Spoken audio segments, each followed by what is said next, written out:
Good evening, Brett. Howdy, howdy. I'm David York, joined by Brett Bumpus, That'd be me.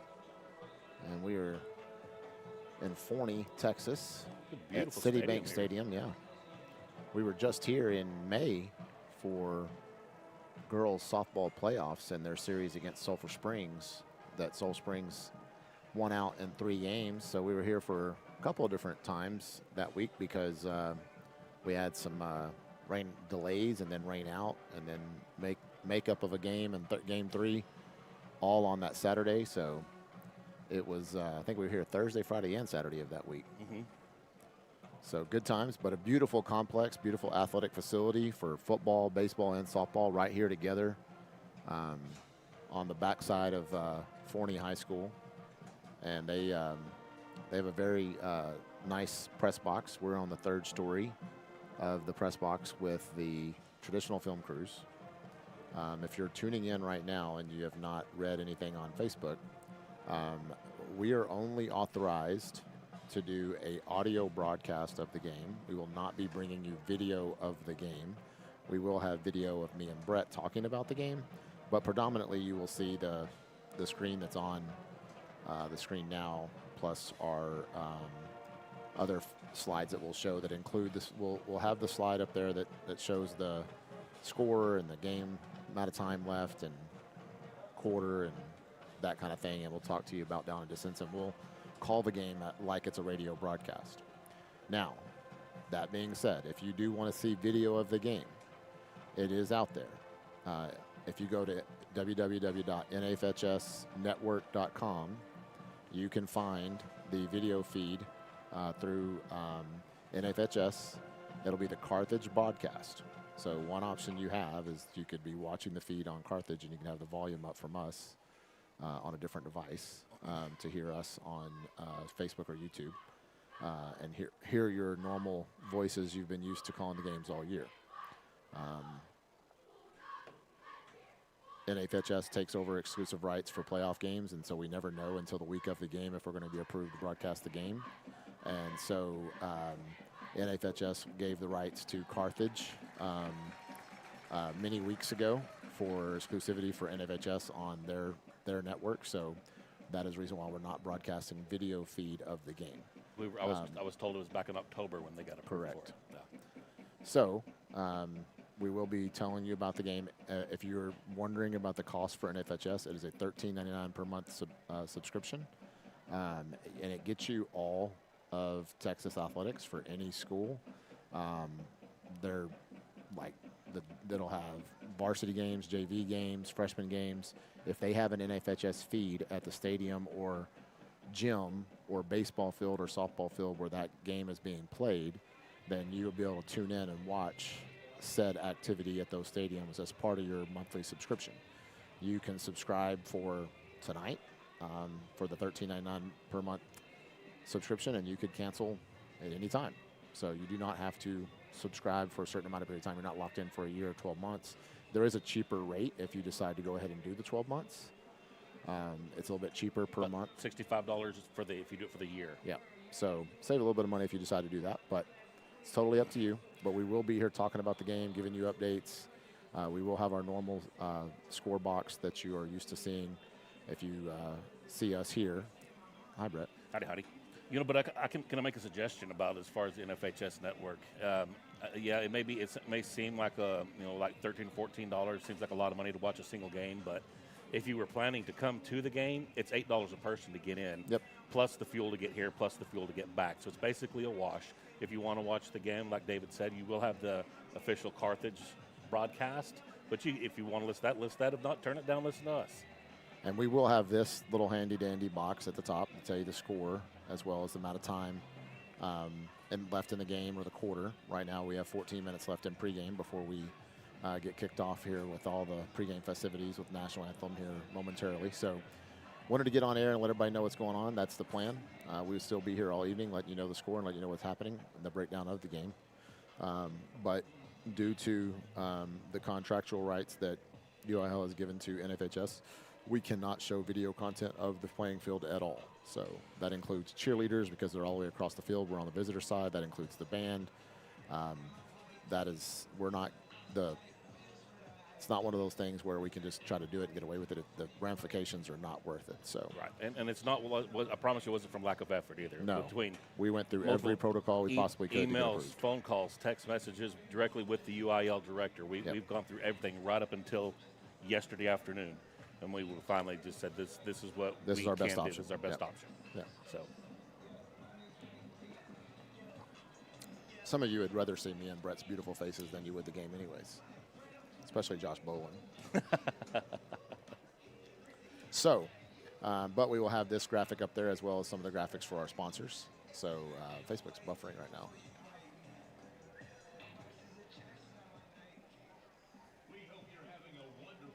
Seems to be fine now. Anyways, let's dive into our pregame show. So for pregame, one of the things we're going to talk about, this is a pregame show brought to you by Cap Plumbing. We appreciate our friend Michael Berner for being on board as a continued sponsor of the program. So take that back off for now. And as part of our pregame show, we're going to talk about our games of the week. So with our games of the week, we have this game, obviously, Sanger Indians at Carthage Bulldogs. Our sponsor of this broadcast, as well as our sponsor of the games of the week, is Marshall Precision Machining. You can reach Mark and Beth Marshall at the phone number on the screen, and it'll be on the screen all evening, so you'll be able to do that. So we located right there in Sanger, right off Acker Street. So we appreciate their continued support. Actually, not continued support. They've been supporters watching the program, but they are brand new to being a sponsor, so we appreciate them coming on board to sponsor this week's broadcast. So thank you, Mark and Beth. But the rest of our games, Vandals are playing Sunnyvale. Should be a good matchup there. Sunnyvale's won District 6, our neighboring district. The Athens Hornets, the runner-up in District 8, is playing the district champ from our district, Crum Bobcats. That should be another great matchup. That's our game of the week. Canton Eagles are playing Pleasant Grove. The winner of this game plays the winner of that game. Pilot Point Bearcats, 8-3, take on Commerce Tigers, 8-2. Should be a really good game. That game shows to be 1 point differential between the two. And then Fort Worth Eastern Hills at the Salina Bobcats.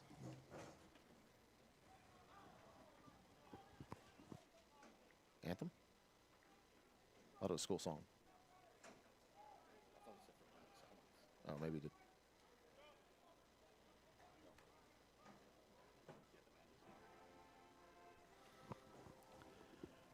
And then Wellington Skyrockets play Munster Hornets. Abilene Cooper plays Argyle Eagles. And in Denton, Texas tonight, the Wichita Falls City View Mustangs play the Gunner Tigers, which should be a good game as well. So those are your games of the week brought to you by Marshall Precision Machining. We appreciate their support.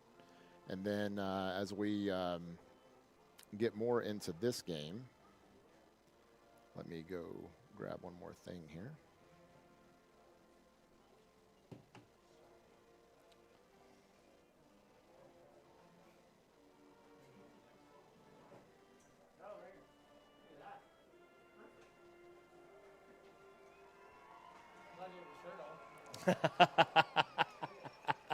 Hey, you win on taking it off. And now for the Carthage High School alma mater.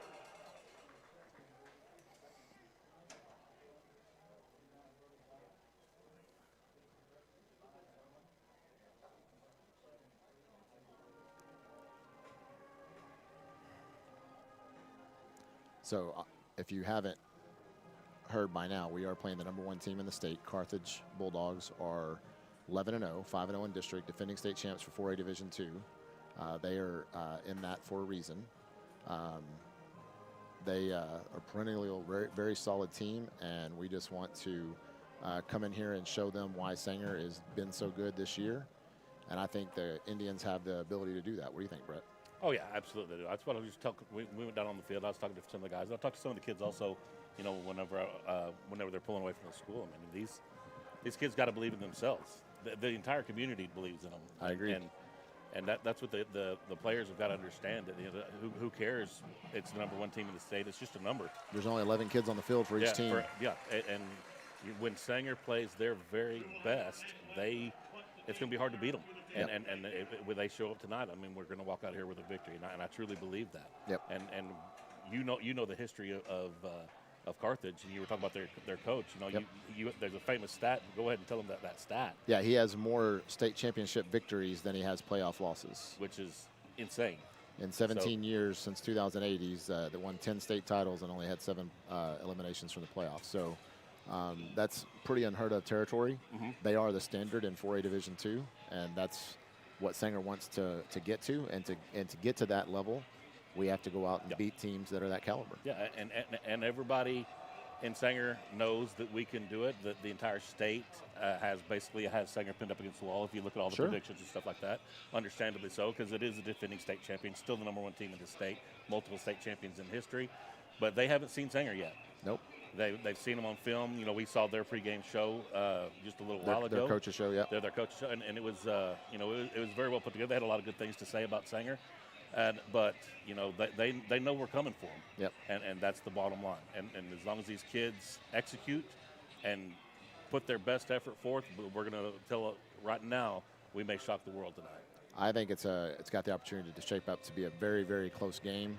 I think if some turnovers come our way, if some good calls come our way, you never know.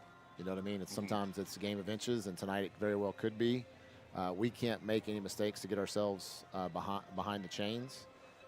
If you look at the keys of the game, we have established Reggie early, take vertical shots down the field to Joel, Wyatt, and Austin, win one-on-one matchups on the perimeter, pressure the Carthage QB with Dez, JJ, and the rest of the defensive front, continue the takeaway trend. Sanger's ended up tied for the lead in district for takeaways, and they need to take advantage of those type of stats for sure this playoff season. So that is some of your pregame chatter there. And the Indians have an opportunity to come out here and take care of business. Now, they've got to go out and execute on the field. As a reminder, this is the area playoff round for 4A Division II. We're in Forney Citibank Stadium. If you're still en route or coming to the game, it's at 800 FM 741 or College Drive or College Street. It goes by 2 names, similar to 455 and Chapman in Sanger. It's at 7 o'clock tonight. Home team is Carthage. Sanger's on the visiting side. Tickets for $8 for adults, $5 for students. And they do accept district passes, senior citizen passes, and THSCA. I'm going to tell you something real quick now that you brought that up. As I was on my way up the elevator coming back from the field access, they were talking on the microphones back and forth. They did say that they are not accepting district passes. Oh, wow. They said that it was not in the Sanger's contract to accept district passes. So some people have already gotten in, I'm guessing, but that's just what I heard. Wow. Just kind of bypassing on radios is they were not allowing district passes from Sanger. Wow. Interesting enough. Okay. We will be on air all evening, as we mentioned. The feed that you're going to see, the predominant amount of time, let me get that up there just so everybody can kind of get used to it. So right now you're seeing our beautiful faces. Hey. But most of the night, you will see this feed. We have 5 minutes left in pregame. I'm going to get that ready for the first 12 minutes as we start to head towards the first quarter. So I'll take that back down for a second. Here come the Carthage Bulldogs taking the field.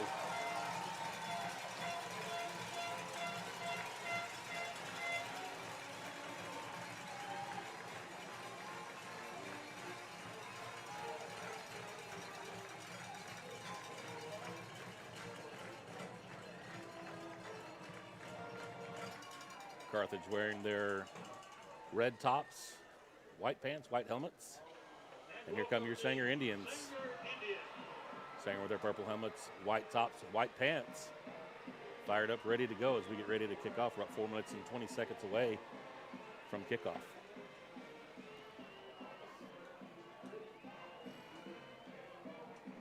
Carthage does come in, as David said earlier, at 11-0. Number 1 in the state. Their top passer is going to be Jet Surratt, passing 2,719 yards this year. Coach's son. Number 0, their lead running back, KJ Edwards, rushes for 1,214 yards. Their top receiver is going to be number 1, JD Edwards, with 686 yards receiving. But he's not the only good receiver they have. They have another one behind him, Jeffress, with 599 yards receiving, and Price with right behind him with 362. They have 1, 2, 3, 4, 5, 6, 7, 8 receivers with at or above 200 yards on the season. Early area games of the week score update is Pleasant Grove's up early on Canton 21-7 late first quarter. Again, if you're tuned into NFHS Network, that's a game you could be watching on NFHS while you're waiting for our game to start. That's what I have up going on here. So that one will be available to you as well. And now, for the playing of our national anthem, to be played by the Carthage Battling Bulldogs.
All right, Brett, we're ready to roll.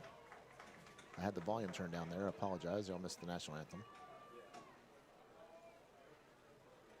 And now at this time, the captains of both teams will meet with the officials. Do we have their rosters? That's all I have right here. Okay. You want to give out theirs and Yes. I'll give out ours? Yes, sir. Should be able to do ours by memory. The team captains for Carthage, number 9, Jet Surratt, number 11, Cade Ross, number 2, Carson Crawford, and number 0, KJ Edwards. For Sanger, yeah, number 32, Creedon Burner. Number 1, Reed Sebastian. Number 77, Alex Zuniga. And number 6, Luke Hendricks.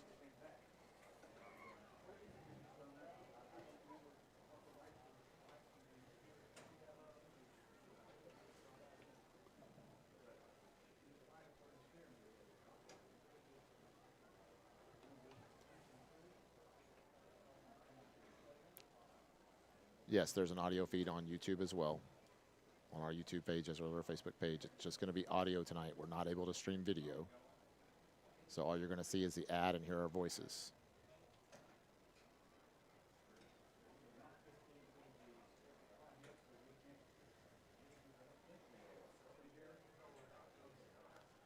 If you see on the bottom part of the screen, it kind of explains that a little bit. This is a radio broadcast. That's all we have the rights to do tonight, is to do an audio broadcast. So we will call the play-by-play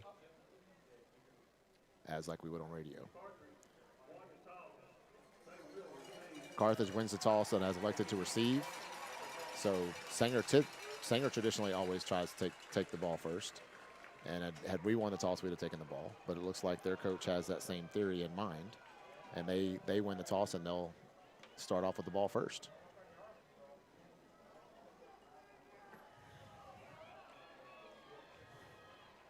Thank you. I'm good.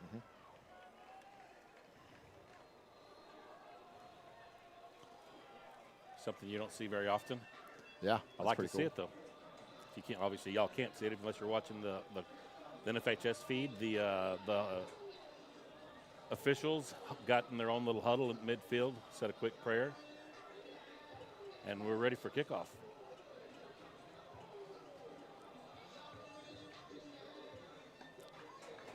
Angel Morales takes the ball from the referee as he gets ready to kick. Team now takes the field for the opening kickoff. Kicking for Sanger, number 9, Angel Morales. Team for Carthage, number 1, J.D. Edwards. And number 12, Jake Harris.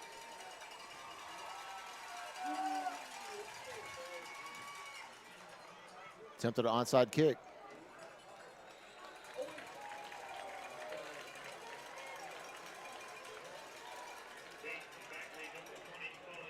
Covered up by Carthage at the Sanger 48-yard line. That's where they'll start 1st and 10. Ball being placed at the Sanger 48-yard line. From that point, first down, Carthage.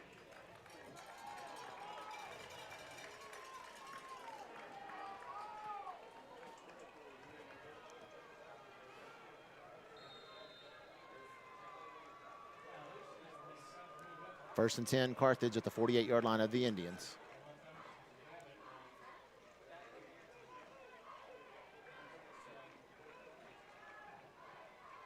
Edwards is Surratt in the backfield.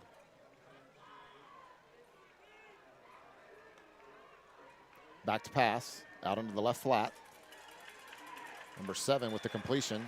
He's tackled by Levi Hendricks after a gain of about 5 yards down to the 43-yard line. It'll be 2nd down and 5 for Carthage at the Sanger 43. Down at the 43-yard line by Levi Hendricks.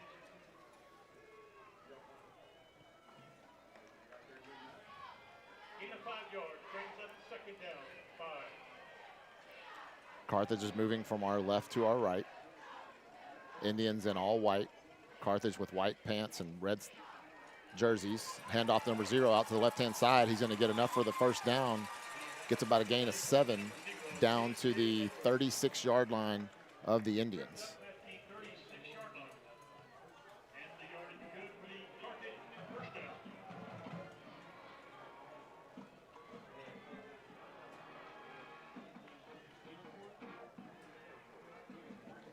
Carthage is set to play, gets the call from the sideline. They're running a spread offense. They have 1 running back in the back, 4 receivers, 2 on each side. Pass out on the right flat. Incomplete.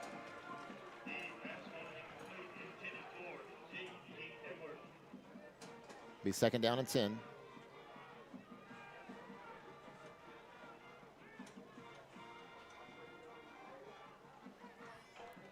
Carthage huddles. Quickly out of the huddle, come in a more power package. Tight formation. Tight end in the formation, man in motion from the left to the right. Resets on the right slot. Another motion man, hand off to number 0 up the middle. Has some space, gets first down yardage and more. Goes out of bounds inside the 10. It's going to be 1st and goal, Carthage.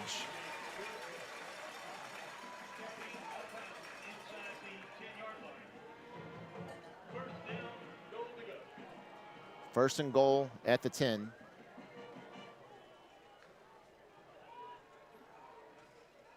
Ran out to the left-hand side, or it's a quick pass out in the flat, excuse me. Direct pass complete to number 1, J.D. Edwards.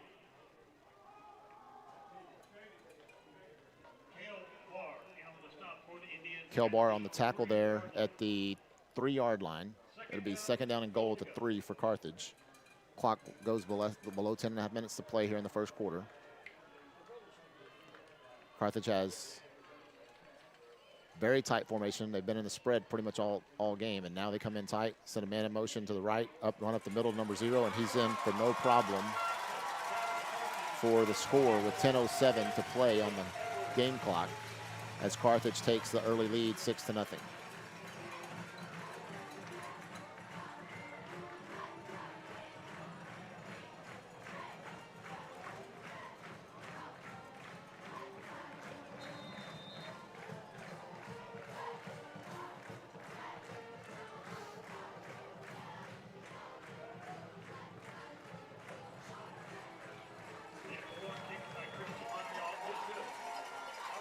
Kick is up, and it's good.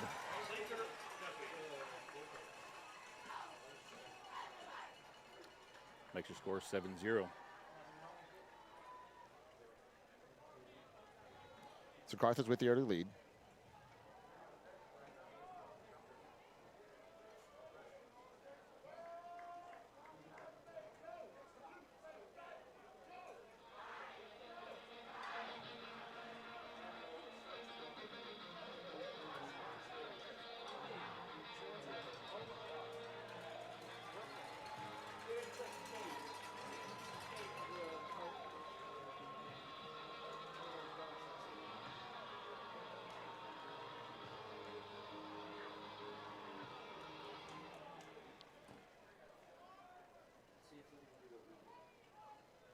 Christian Montreal kicking it Carthage set to kick off from our left to deep. the right. Is number 2, Indians have Austin Martin deep. Austin Martin. He's flanked by Chris Ramirez. And is this Wyatt Pennington on the 15, closest to us? Yeah, it looks like it.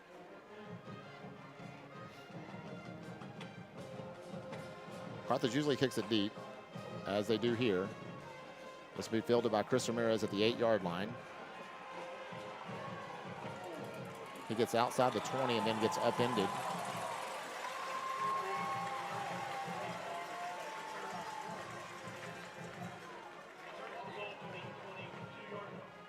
Officially spotted at the 22-yard line. Be 1st and 10 Indians at the 22-yard line. Chains are not yet set, so I guess we'll have 8 yards to go. Okay, now they're getting their stuff together.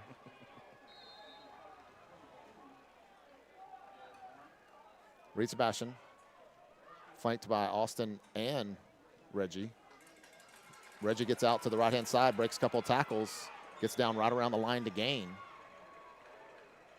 The ball carrier was number 22, Reggie Junk. Forced out of bounds at the 30-yard line.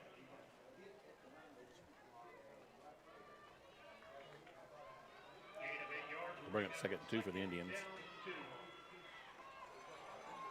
Be 2nd and 2 at the 30.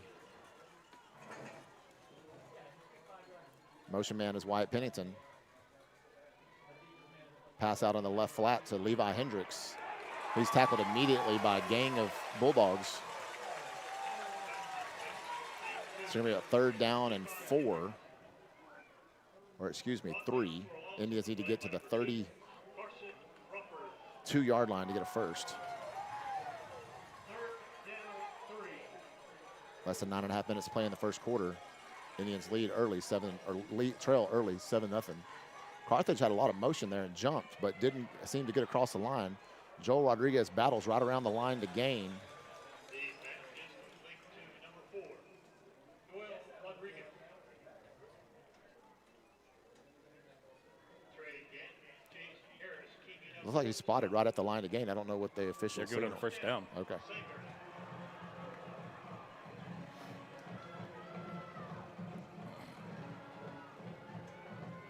First and 10 Indians at their own 32-yard line. Reed Sebastian. Reggie to his right. Hands it off to Reggie. Reggie goes up the middle for a short gain. Be out to about the 34-yard line. Be 2nd down and 8 for the Indians. Indians are going from our right to our left. They're wearing their traditional whites with white pants. Indians set up with trips on the left.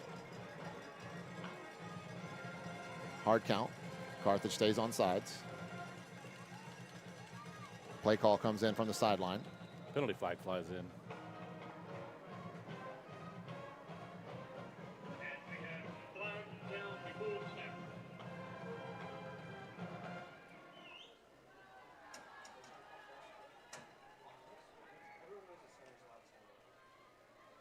Did you see the official call? No, they haven't called it yet. But they're going to move Sanger back 5 yards.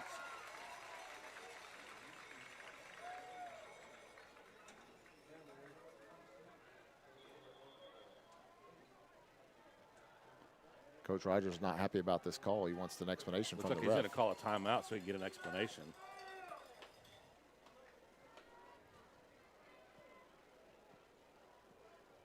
Sanger, We still haven't been given an official signal from the official on what the penalty was. The impression is it's false start, but we were looking over to our sideline to get a play call, which is legal. The offensive line has the right to completely reset as long as they're all doing the same motion and it's not a motion to falsify the snap signal.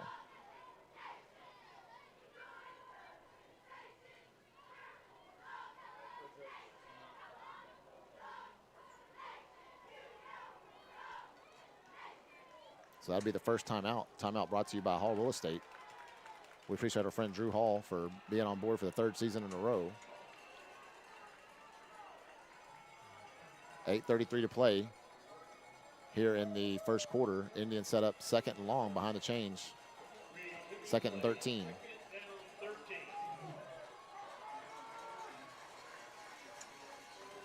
Play action. Throw out to Austin Martin. He gets tackled immediately. Right around the original line of scrimmage. Be 3rd down and 13. Not the original line of scrimmage, but the line of scrimmage on that play. So it'll be 3rd down and 13.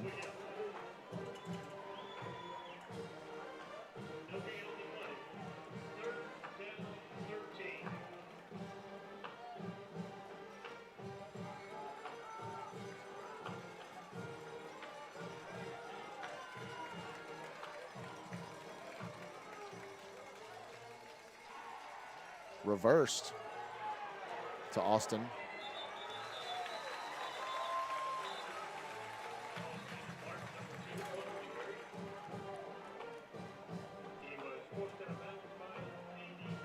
Gets a short gain.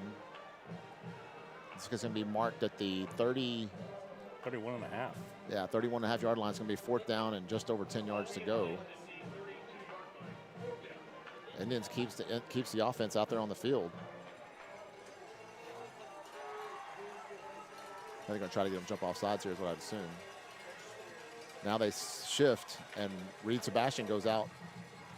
Joe Rodriguez comes back into the punt formation.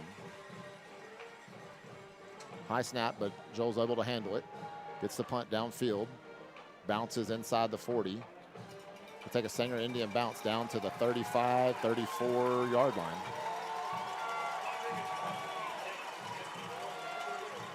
So a good little wrinkle there on special teams because they didn't have a man back to receive that punt because we shifted into punt formation late, and they got a guy back there late. And the guy they got back there was on our side of the field, and we were able to kick it to the other side of the field.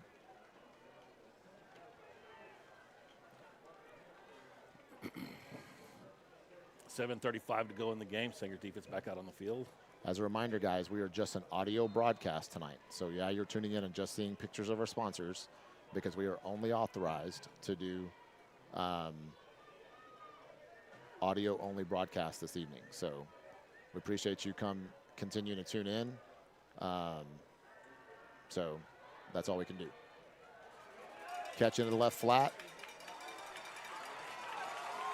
Goes for about a gain of 9. Pass completed, number 22, Benny Smith.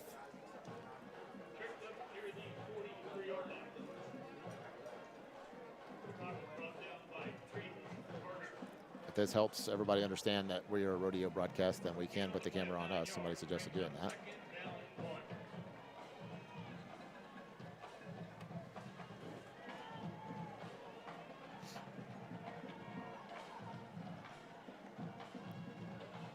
Play action, pass into the flat, incomplete. Bring up 3rd down and 1.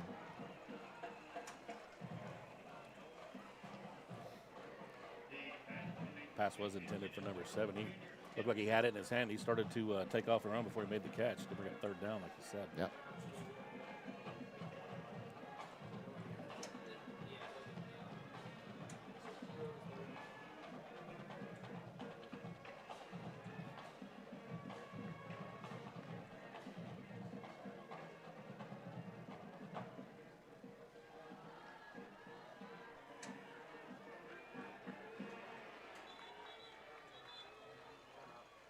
Timeout, Carthage.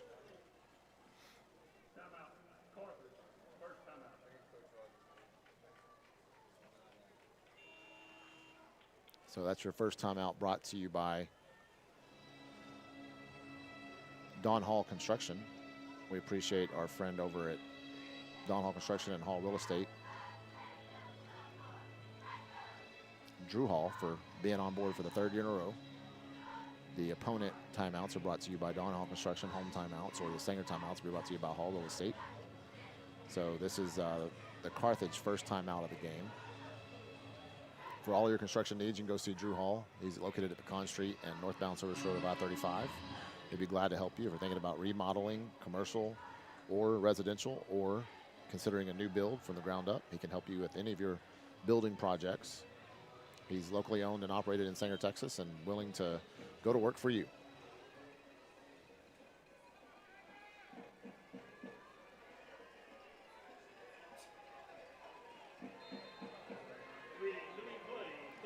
There's not video of the game tonight. You have to go to NFHS and subscribe to see the video of the game. We are just a audio broadcast. Handoff up the left-hand side, has some space. Number 22 being chased deep into Sanger territory, gets tackled right around the 5, officially the 4-yard line. Be first and goal Carthage at the 4-yard line. Benny Smith on the carry for the Bulldogs.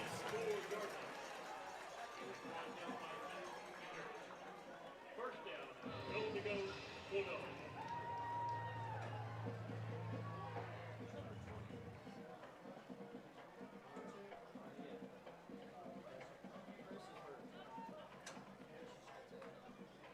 Carthage already up 7-0.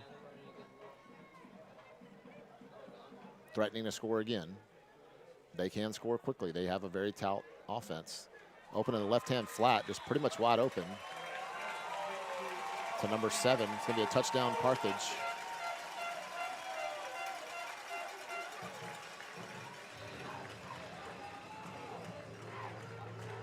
Looked like I missed assignment there on our defensive coverage there. Carthage will line up, go to the extra point.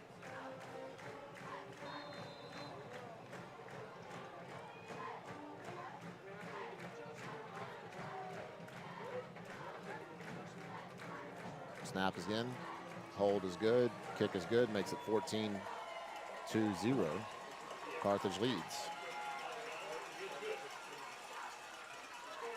6:15 to play here in the first quarter. Carthage is up 14-0.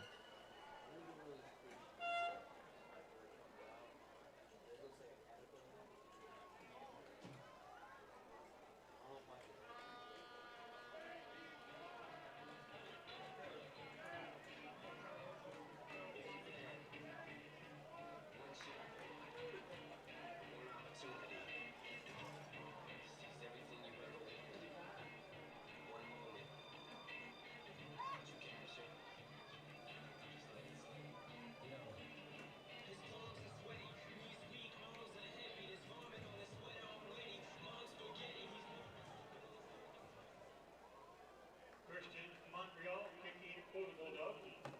Deep for the Indians is number 2, Austin Martin.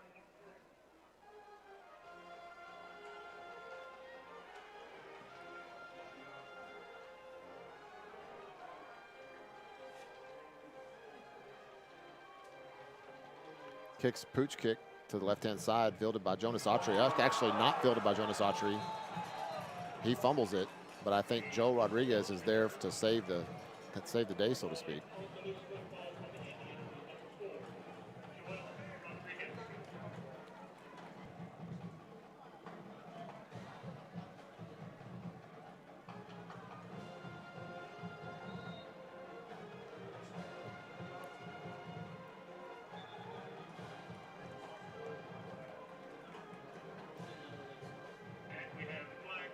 Another penalty on the play.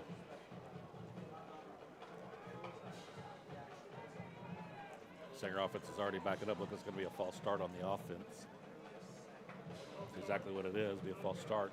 Indians going to start first and 15. Yeah, that's one of the things we talked about before the game is we just can't get behind the chains, can't make mistakes, penalize ourselves, and give these guys any more of a head start on defense than they need. So Indians will get set to play.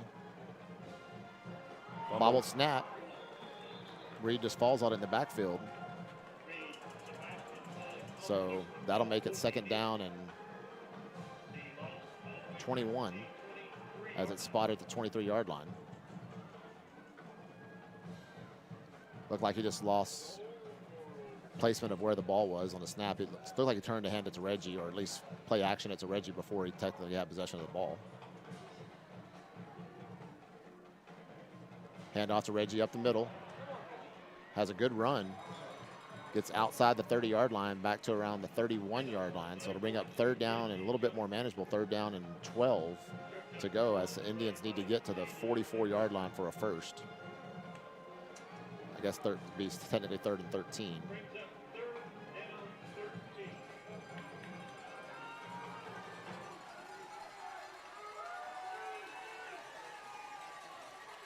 Reed Sebastian back to pass. Throws downfield. Wyatt Pennington incomplete.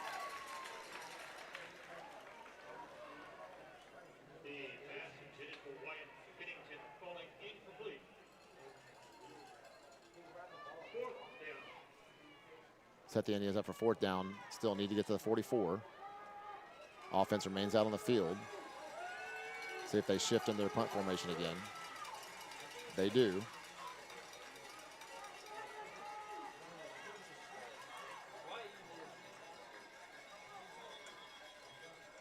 going to be a false start on the Indians. And once again, flags down before the snap. Or delay a game, maybe. Nope, false start. Sanger uncharacteristically making too many mistakes here on offense.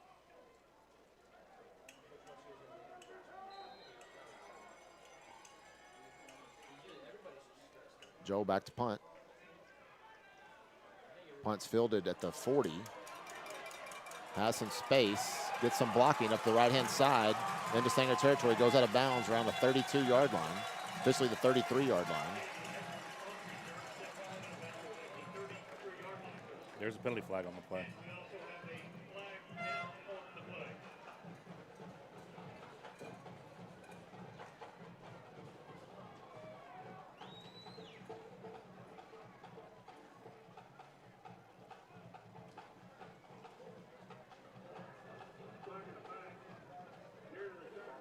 Going to be a block in the back on the return team. So a block in the back will set them back a little bit.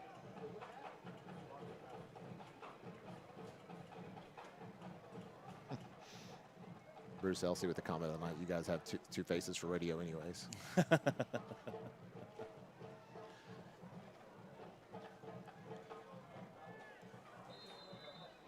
they didn't move it back very much. First down, Carthage. Must have been late into the return when that penalty was made. 0 in motion. Pitch back to 0, and he runs through the middle of the defensive formation. He's going to go to the house for a score. High stepping his way into the end zone.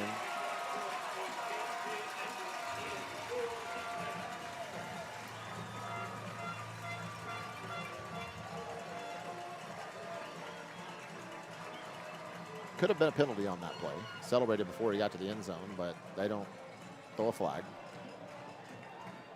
But they do tend to do that over a lot. Not the celebration part, the flags on the celebrations.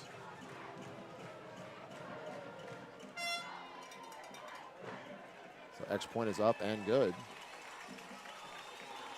Makes your score 21 to Sanger 0.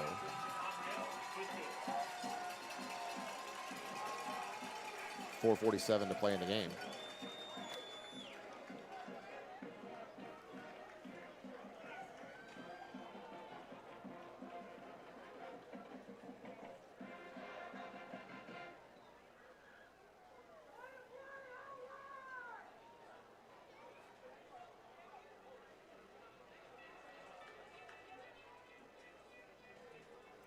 Again, if you're just joining us, we are not authorized to do video broadcasts. The exclusive rights to that to go to NFHS.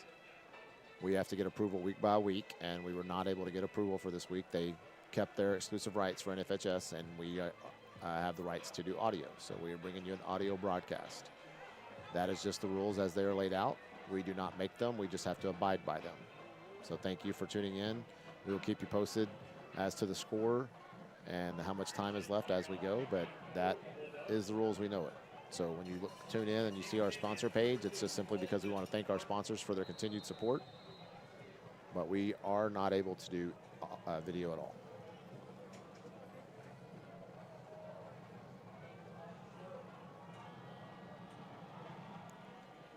Kick is going to go, looks to be out of bounds, way out of bounds, around the 25 or so yard line. Be a penalty against Carthage.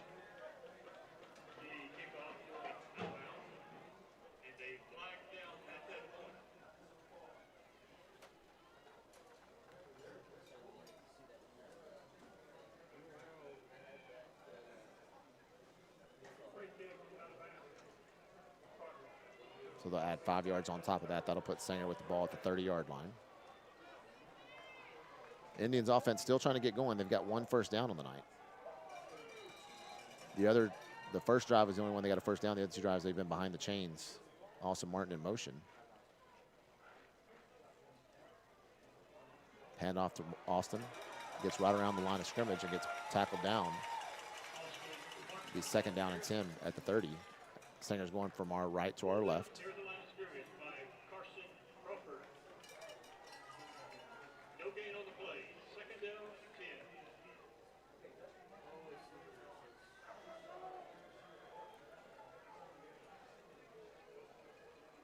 Austin in motion to his left. Pass downfield. Intended for Joel Rodriguez, incomplete. The pass intended for number 4, Joel Rodriguez, falling incomplete. And will now bring up third down, 10. Third down and 10 for your Indians. They need to get to the 40-yard line for a first.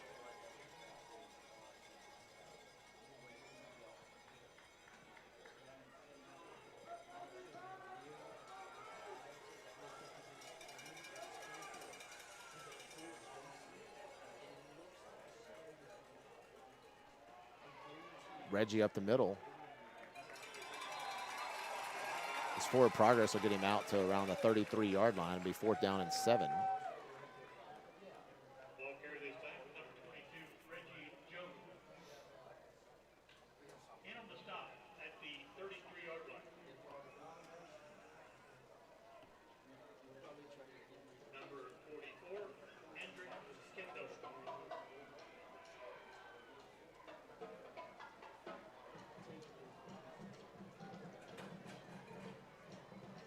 So fourth down and 7 for the Indians.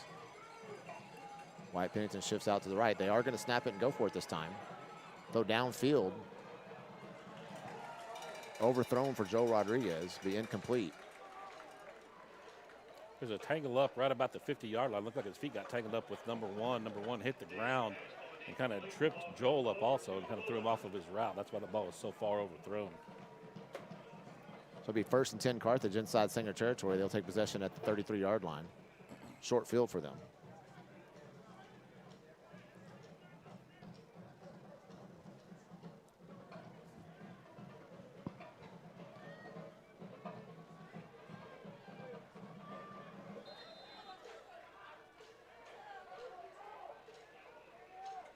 .324 remaining here in the first quarter.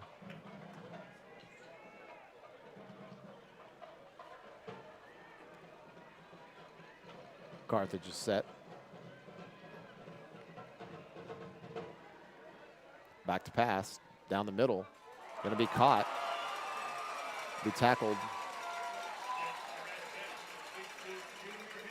inside the 15. Officially spotted at the 10. Be just inside the 10. Will be first and goal for Carthage at the 10. Number 9 back to pass. Left flat, wide open. Pretty much walks into the end zone. Pass to play number 22, Benny Smith, in for the Bulldog touchdown.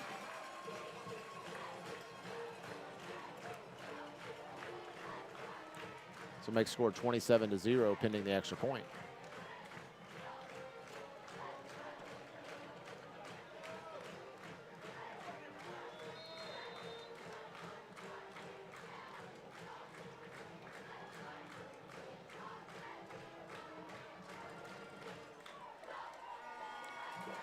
Kendricks got in there kind of close to blocking it, but not successful. Makes the score 28-0, 3:04 to play here in the first quarter. Indians still looking to get on track here offensively, and I think that's why Coach had the idea to go ahead and go for it on 4th and 7 there.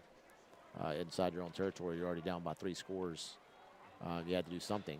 Not able to come up with that first down. I do like getting the field spread out a little bit and going vertical there to Joel. Yeah, it was a good play, and Joel did have his man beat, but they, like I said, the defender fell down. Joel tripped over him, and that slowed him up, and the ball landed in no man's land. So real quick, area scores brought to you by Marshall Precision Machining. Pleasant Grove remains up 21-7 over Canton. Argyle Eagles up 28-7 over Abilene. Pilot Point and Commerce tied 14-14. Munster up 69-0 in the first quarter. I don't know if that score is right. That might have been false. It says there's 67 minutes left to play in the first quarter, so I don't know that part's finished. Fair catch by number 6, Luke Hendricks, at the 33-yard line for Sanger. So I finish out these scores. Van up over Sunnyvale. Van Vandals up over Sunnyvale, 14-7 first quarter. Gunner up 8-0 start of the second quarter, Wichita Falls City View. Salina yet to kick off, and Crum just kicked off early first quarter 0-0 versus Athens. All right, Indians going to start at their own 33-yard line.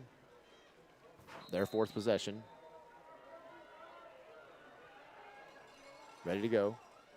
Hand off to Reggie. Reggie finds a little space up the middle. Gets about a gain of 3. Gets out to the 36-yard line. It'll be second down and 7. Tackled at the 36-yard line. Anyway, stop number 33.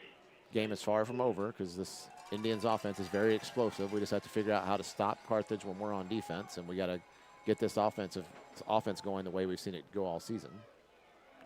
Another handoff to Reggie. Kicks it outside. Gets outside the 40-yard line. About 2 yards short of a first down. It'll be at the 41-yard line, 3rd and 2. Indians hustle to the line and get set.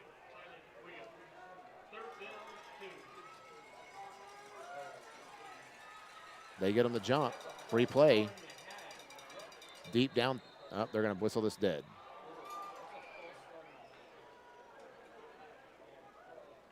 They're going to whistle it dead because he did make contact when he came across the line. It's actually smart on the defender. He knew he jumped, so he went and just touched the lineman across him. That encroachment will blow it dead.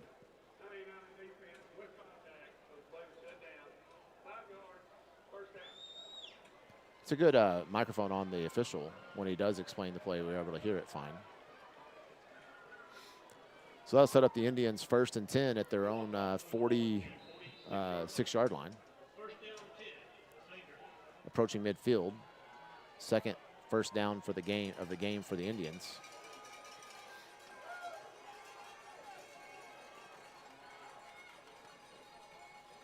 Austin Martin in motion. Hand off to Reggie. Kicks it out to the left. Beats the man on the outside. Gets into Carthage territory. Gets right around the line to gain. Should be 1st and 10 Indians.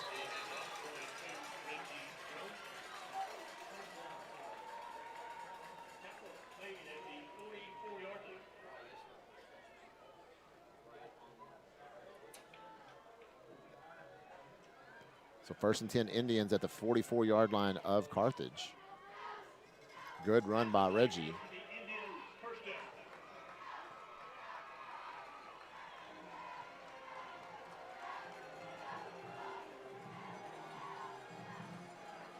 Reed Sebastian checks in with Wyatt Pennington on the play call. Also Martin in motion. Play action to Reggie. Ball's thrown a little bit behind Austin. Goes incomplete. Minute 7 to play here in the first quarter. It'll be second down and 10 for the Indians at the 44-yard line.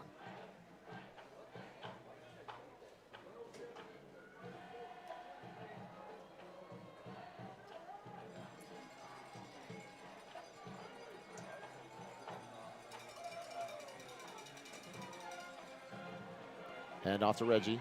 Up the middle. Gets down to about the 40-yard line before he's tackled by a gang of Bulldogs. I thought they officially spotted him at 39, and I visually saw him get to the 40. So they're going to call it down at the 41-yard line. So it's going to be the 3rd down and 7. We only have video because we're only authorized to do video. In the playoffs, NFHS has exclusive video rights of all UIL playoff broadcasts. So we're giving you the best thing we can do, which is audio only. Little fake pitch to Reggie, handoff inside to Austin. Kicks it outside. Gets positive yards down to about the 36-yard line. He is going to be short of the line of the game. It's going to be 4th down Indians.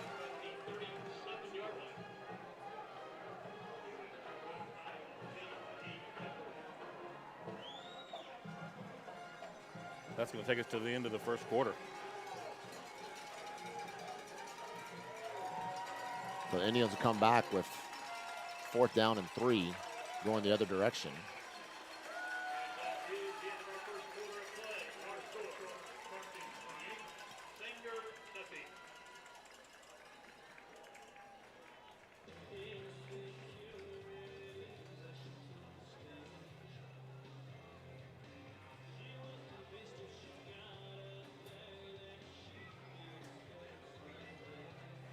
Your first quarter stats.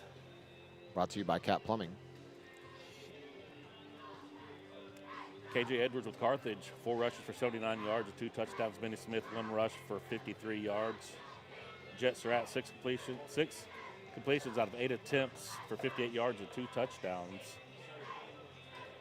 J.R. Henderson, 3 receptions for 32 yards. Benny Smith, 2 receptions for 19 yards and a touchdown, and a touchdown for J.R. Henderson.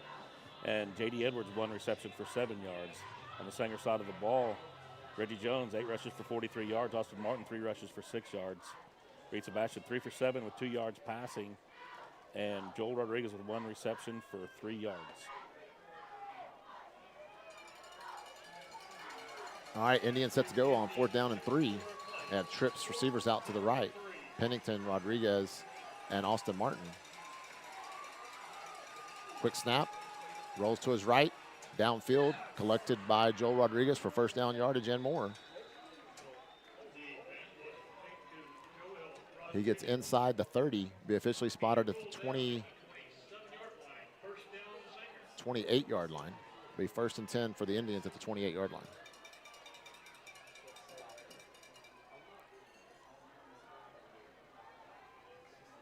Hand off to Reggie up the middle. Gets down to about the 25-yard line. Handoff on the play going to Reggie Jones. In the ring from Scott Carson Crawford. Be 2nd down and 8 as the Indians need to get down to the 18-yard line for a first. Currently at the 26, just outside the 25.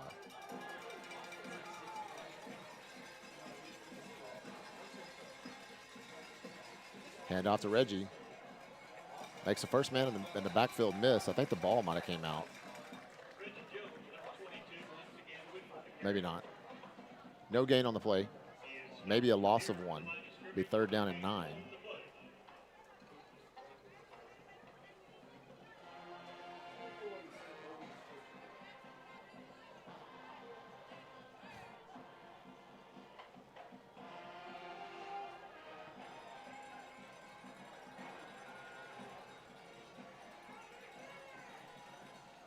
Back to pass, Reed Sebastian.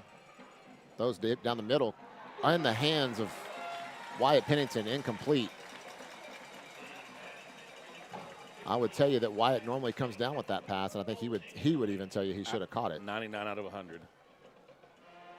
Very well placed ball as well. It really was. It was above the defenders and right there in his grasp to get, not able to come down with it. Would have been 6.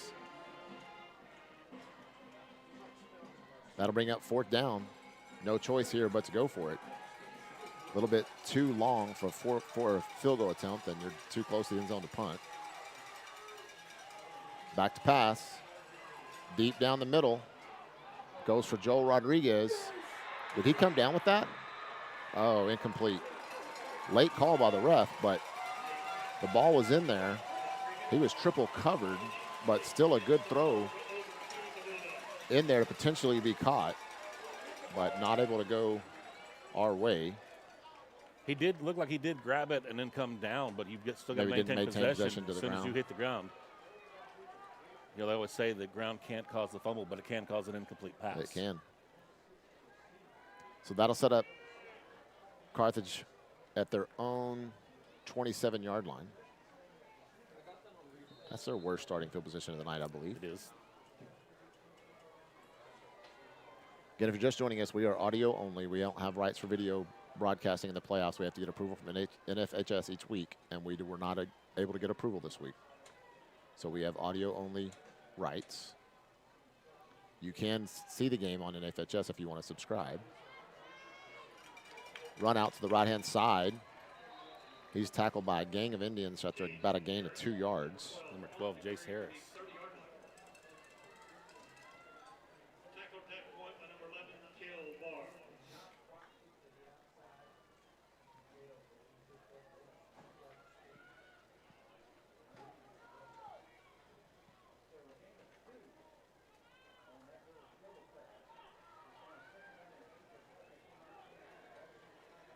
Second down and 8.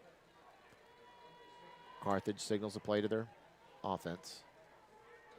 Little pass out in the left flat, completed to number 1. He's got blocking out front. Gets pushed out of bounds after a first down yardage and more.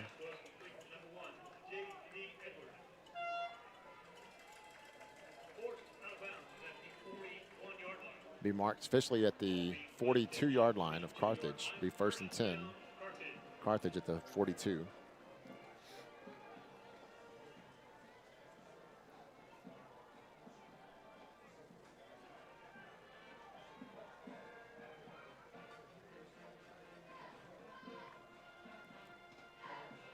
Carthage shifts the formation from tight to spread. Handoff up the middle. Number 0 breaks a couple tackles inside, gets out in space, and he's going to be off to the races. That's going to be a touchdown, Carthage.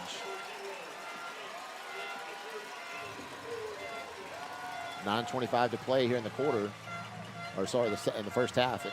Indians trail 34-0 pending the extra point.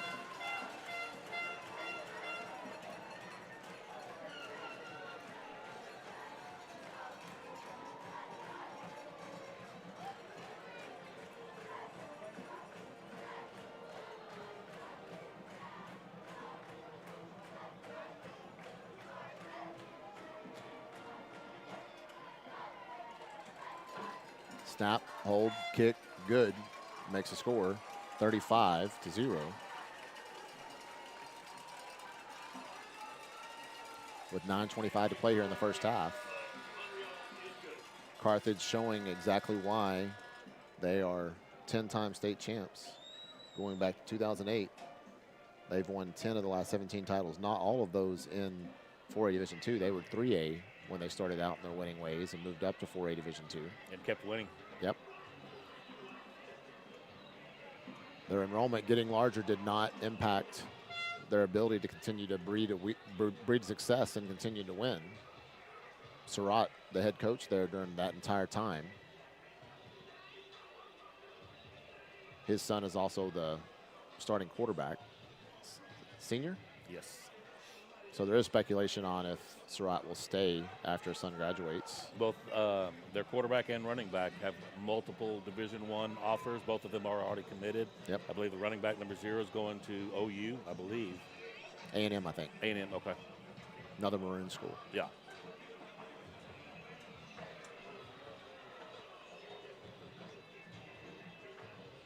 So Sanger's last drive was their most successful drive on offense this evening, but they've still not been able to come away with points.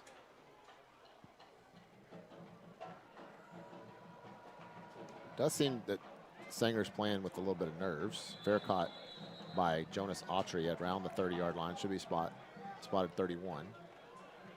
This is only the 6th time in Sanger Indian history that they've played in the area football round. So it's not something we're used to. We have to gain some experience. This is great experience for these younger underclassmen.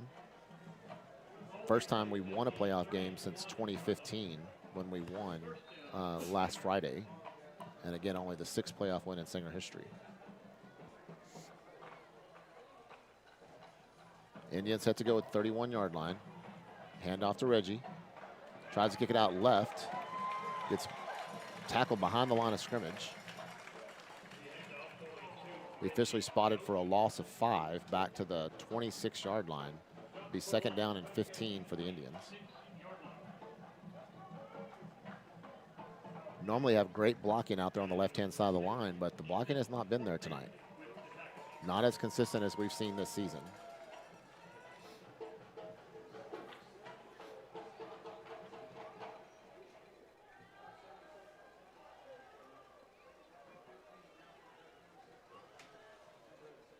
Play action.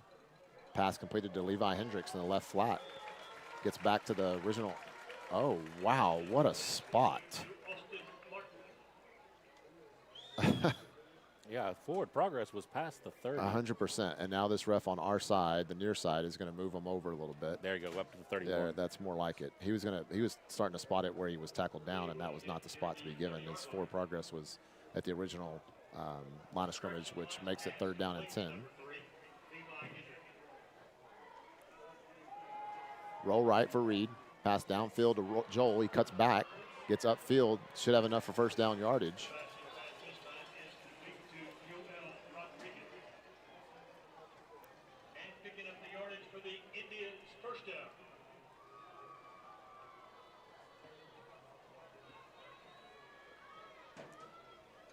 First and 10 Indians at the 42-yard line. Reed hands it off to Reggie. Reggie finds the space up the middle. Gets drugged down right around midfield.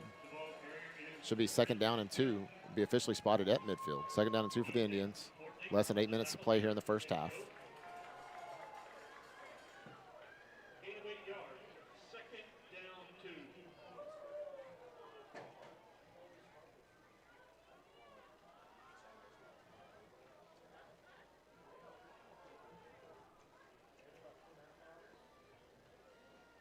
Singer offense waiting for the plays to come in. Down to 10 seconds on the play clock. Singer set to go.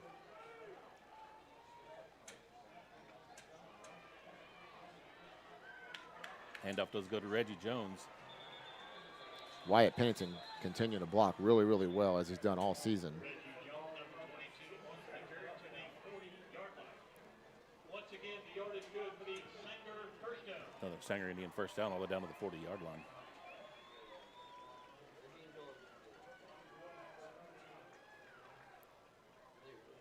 They stop the clock long enough to set the chains at the 40 and restart the clock. Indians set to play. We got down to around the 27-yard line earlier before we got stopped. Play action, reverse to Austin Martin. Not able to get side, they stay contained. He goes out of bounds on the Sanger sideline. They're going to say forward progress was stopped before. No, they did stop the clock. Initially kept going. Be a loss of 2 on the play. But it's up second down and 12. A loss of 2 yards. Bring up second down 12. Carthage playing very good disciplined defense. Staying outside contained very well. Very physical. Maintains their gaps in the defensive line well. Reed back to pass. Downfield. Intended for Levi Hendricks, incomplete. The pass will be complete. Intended Be third down and 12.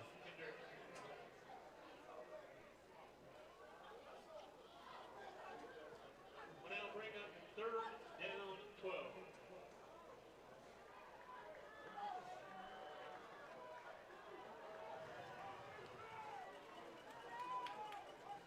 Hand off to Reggie.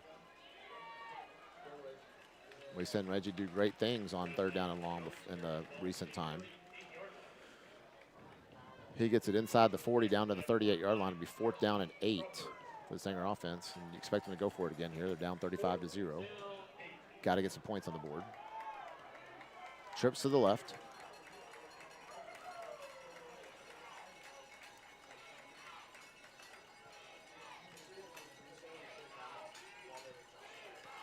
Indians formation shifts to the right. Trips to the right now. Reed rolls to his right. Throws it deep downfield, intended for White. That's He's got going to to be get pass pushed. interference. I don't see how that's not pass interference. He shoved him, body contact out of bounds before the ball was within 5 yards of it. There is no foul penalty. That'll be a turnover on downs. Yeah, he definitely shoved him in the back before the ball was there. Not sure how that can be a no call, but nonetheless, that'll be a turnover on downs. Our disappointment in the call, unfortunately, doesn't change it over. Radio down. Instant replay says it was pass interference. You need to change it. Throw your flag now. I don't think they'll listen to us. They'll be like, who are you? Kind of like the guy in the press box when we got here. Right. Carthage set to play. Play action. Back to pass. Throws a deep out route to number 7, complete around right around midfield. Surround pass complete to Henderson. Stepping out of bounds at midfield. And the yardage good for the Bulldogs. First down. 5.5 minutes to go. First and 10 for the Carthage Bulldogs right at midfield. They're already leading 35-0.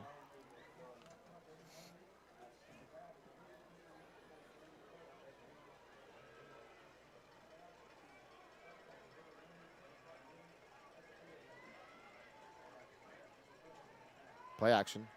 Back to pass, a little screen pass. Lyman out blocking. A couple of missed tackles there by the Indians early. He gets first down yardage inside the 40, be officially spotted at 37-yard line. Pass is complete to Jaden Jeffress. He was finally tackled at the 37-yard line by Matt Taylor.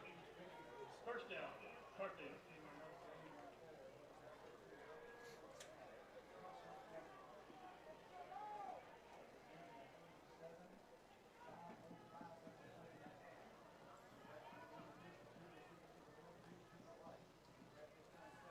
Pass on the left flat, completed number 1.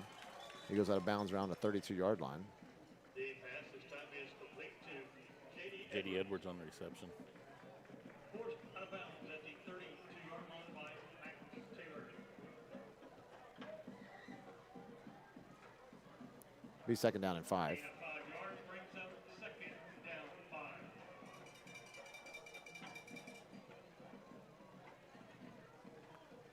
Big number 90 checks in at tight end for Carthage.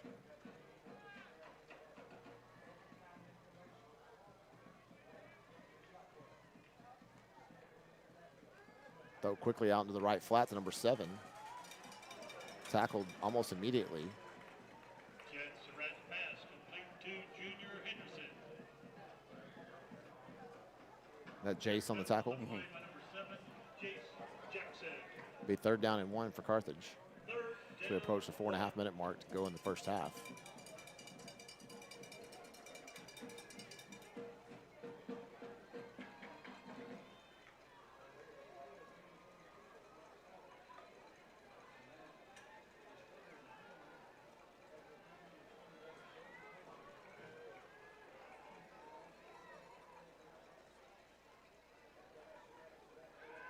Back to pass, deep down the field.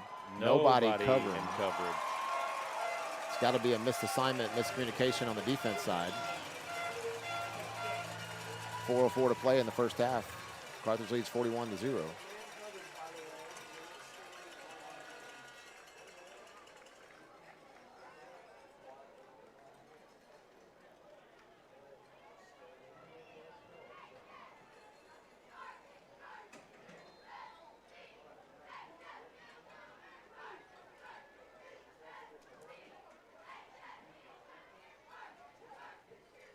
Extra point is up and good.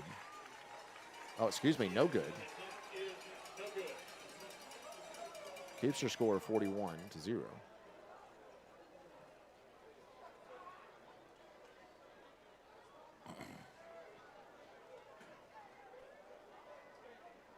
We look at area scores here. Get these to refresh. Pleasant Grove up over Canton 21-7 at halftime. Argyle Eagles lead the Abilene Cooper Cougars 35-7 late second quarter. Pilot Point up over Commerce 27-24, 8 minutes to play in the second quarter. Munster Hornets leading Wellington Skyrockets 35-14, 3 minutes to go in the second quarter.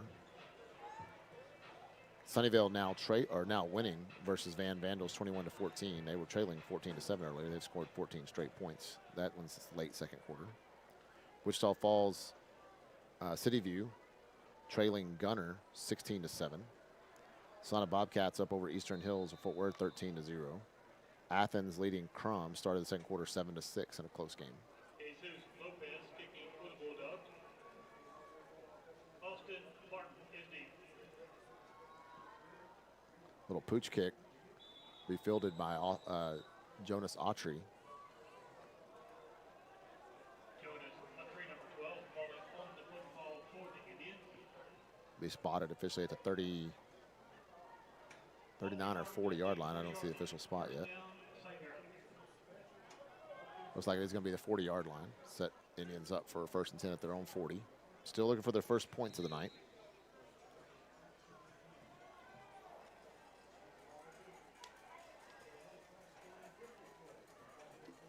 Also Martin in motion.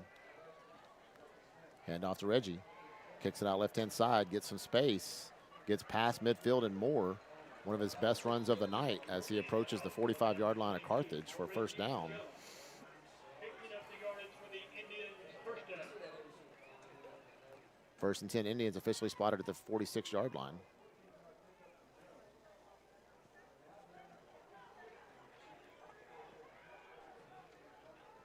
Austin Martin in motion. Reed rolls to his right, throws deep downfield to Joel Rodriguez. It's caught inside the 10, right around the 5-yard line where he'll get tackled. First and goal, Indians at the 5. Great throw and catch by Reed Sebastian and Joe Rodriguez, more of what we've seen all season.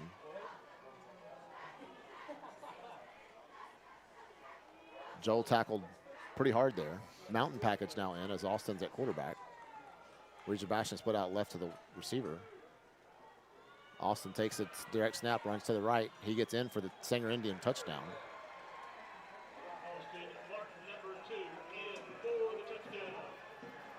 Get your Indians on the board, no longer shut out here in the first half.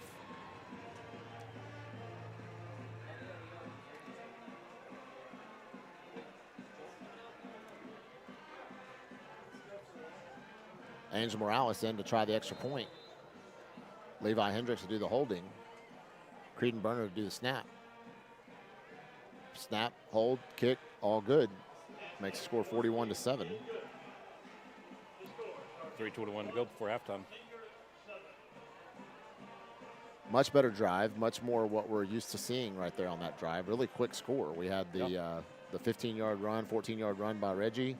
And 0 penalties. The pass down the middle to Joel to get him down to first and goal, and the mountain package scores on the first play. And that's the first time we've shown him the mountain package all evening, and really just run up the right side, no problem. You know, establishing Reggie early is always the game plan, and obviously that's what helps open up the play action, and that drive is what really got that play action going right there, because they nailed Reggie coming across the 50, and he carried the entire pile all the way down to around the 46-yard line, and it's a great run, and picked up a first down, and then we air it out, and well-executed drive by the Sanger Indians. I think Coach would tell you it was a quarter and a half too late. He wished he would have started it a quarter and a half earlier. By no means are they giving up. Anything's possible with this offense, but obviously it is quite the mountain to climb. Be prepared for an onside kick Yeah, to the I left think so side. Too.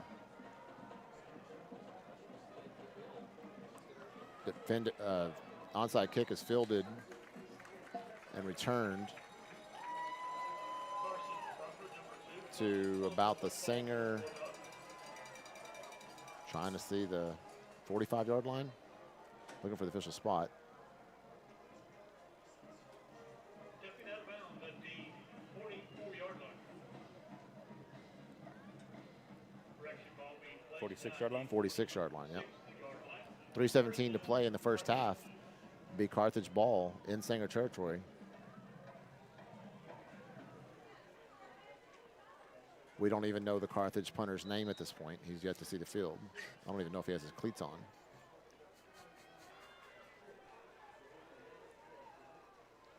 We haven't gotten them the fourth down yet for them to even have to make the decision. Back to pass. Out into the left flat, completed. So number 18. It's going to be about 2 yards short of the first. Be second down and 2 at the Sanger 38-yard line. Bryson Price on the reception end. Down at the 38-yard line. We'll bring up second down 2.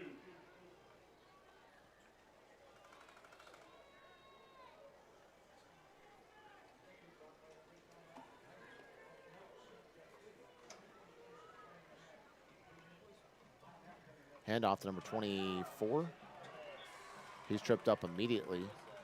Be short of the first down in the game. Be third down and 1 as he gets down to the 37-yard line of the Indians. Needs to get to the 36 for a first. Sean Bundy on the carry. Carthage can allow this to go to the 2-minute timeout if they do so wish to do so. 2:15 on the game clock, 20 seconds left on the play clock.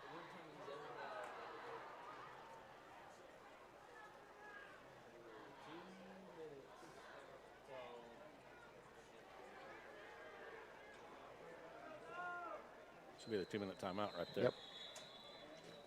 So the refs will whistle it dead. They were ready to try to get the snap off, but they didn't get it done in time. I think teams are still getting used to that. This is the first year that we've had the 2-minute timeout in high school football. Well, it looks as though Carthage is already bringing in their couple of backup running backs, and that's part of the issue that they couldn't get the play off. They had two running backs, one trying to run off the field, one trying to run on the field, and they kept going back and forth, back and forth. They finally got their mind made up of who's going to go, and they just ran out of time before they could get the snap off.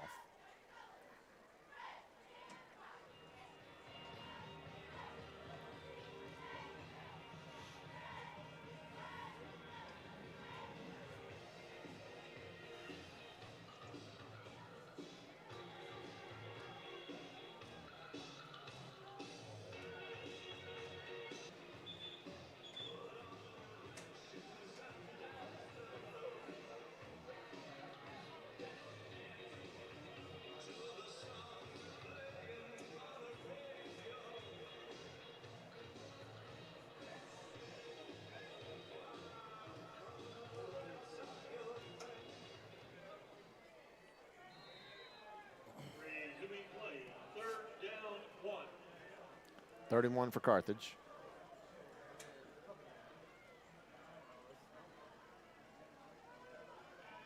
Pass in the right flat, wide open, number 11, caught. First down yardage, gets down to around the 20. A pass complete to number 11, Cade Ross. Cade Ross on the reception. 27-yard line. 27-yard line is going to be official spot. Be 1st and 10, Carthage at the 27.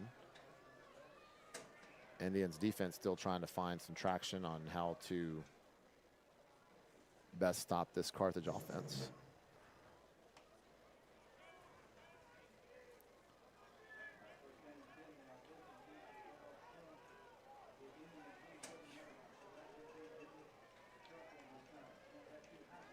Pass out on the left flat is caught to number 12. He's going to get tackled down around the 20-yard line by Luke Hendricks, Jonas Autry, and Levi Hendrickson on the play. The official spot at the 20. Be 2nd down and 3 at the 20. They were going to climb out of bounds. I thought they kept the clock going, but I guess not. So 1:44 to play here in the first half.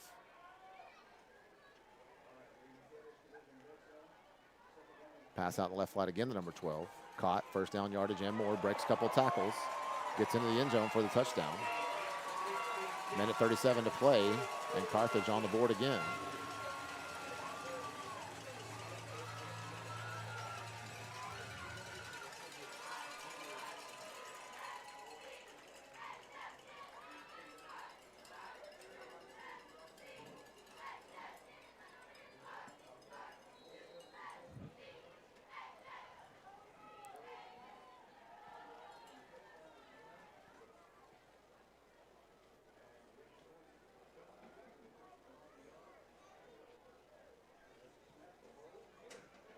The next point is good. And the export kick is good. 1:37 to play. Indians trail 48-7. 1:37 to play in the first half. And again, not that the game we expected out of these Zinger Indians. They've played much cleaner ball than they've played tonight. They got behind the chains 3 of their first 4 possessions and could not make up the yardage needed to get first downs and sustain drives. Their last drive was their most successful. They scored in a very quick 3-play fashion like we've seen them do a ton this year. And while they have subbed in some running backs, their starting quarterback, starting receivers seem to still be in the game, as well as most of their starting defenders, as far as numbers we've called all games, still seem to be in the game at that last drive. I don't know if they'll remain in the game now that they're up by 41 points with time ticking away here in this first half. But Indians have the opportunity to try to get back on the board here before halftime. Indians will get the ball to start the second half as well, so key possession here to try to use these remaining 97 seconds to score. At the very least at this time, they need to start gaining confidence for these younger players that could return to the same opportunity in their future. Yeah, it's definitely a big game. And, you know, like you mentioned, you know, earlier in the broadcast, you know, big game jitters is a legit thing. Yep. And, you know, you're going up against the powerhouse of Carthage, who's been here, done that multiple times over. Little pooch kick to the left. Be fielded by Jonas Autry at the 36-yard line.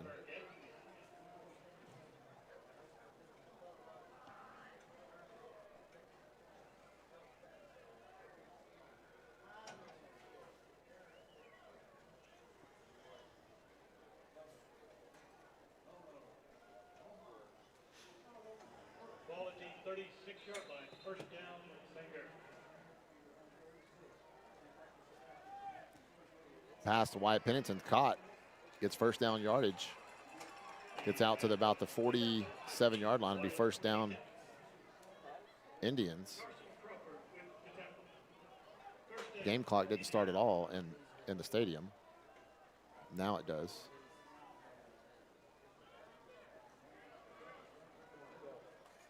Reggie up the middle.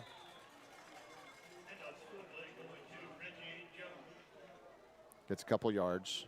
Be second down and 8 as he's at the 49-yard line, just short of midfield. Needs to get down to the Carthage 43 for a first down. Second down, 8.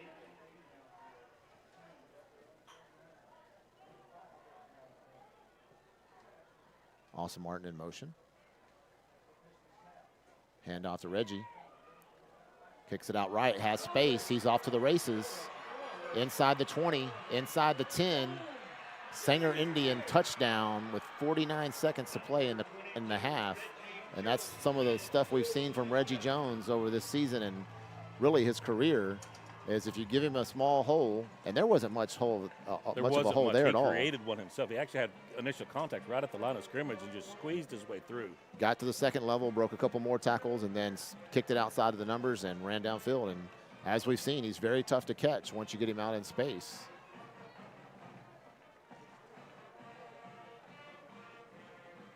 Extra point is up and good. Makes your score 48-14. As once again, the Indians score in 3 plays. The pass to Wyatt Pennington, the short run to Reggie, and the long run to Reggie, and another 3-play drive. Offensive line definitely looking a little bit better right now. You know, they are giving Reed time to pass. And you know, the pass and the rush, they work off of each other. You know, a couple of good passes, give the ball to Reggie Jones, and he's off to the races.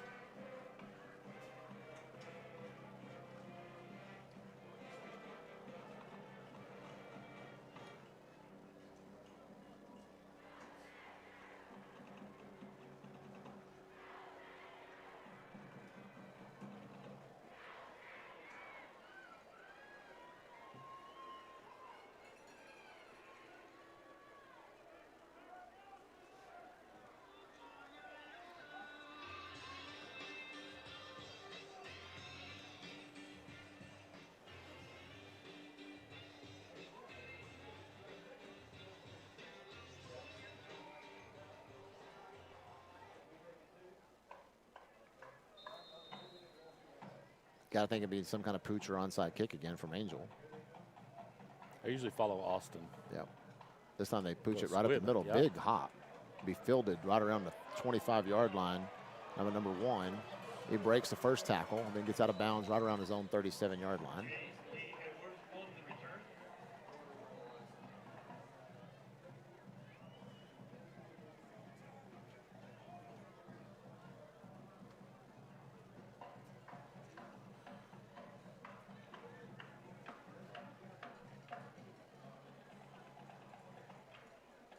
42 seconds to play.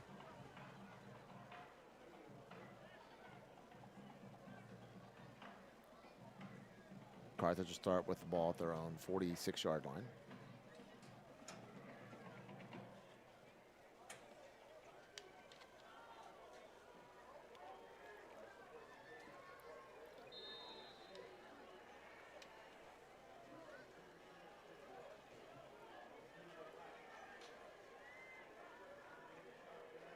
Number 9 and number 0, starting quarterback, running back, still in there.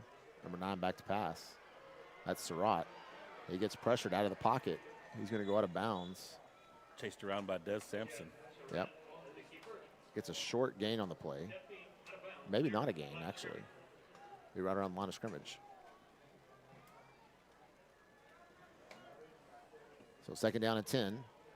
As defensive line and Des Sampson do a good job on that play of putting the pressure on the QB. Back to pass into the left flat, completed number 7. Be a gain. Steps out of bounds at the 47-yard line. Yep. Bring up third down 2. Be third down and 2 as they need to get to the Sanger 44. Excuse me. Now they're going to reset it Be 3rd down and 3. And you get to the Sanger 44-yard line if they're at the 47-yard line.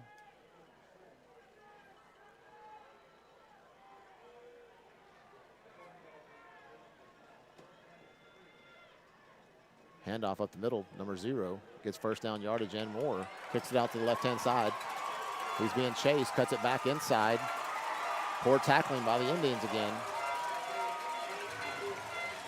21 seconds to play in the first half, and Carthage is back on the scoreboard. Indians just not breaking down on the outside there on that pursuit and keeping him contained, and a lot of missed arm tackles.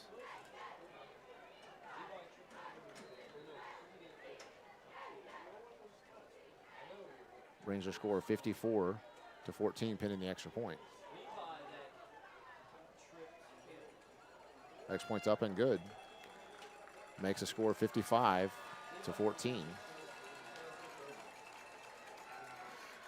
21 seconds remain in the first half.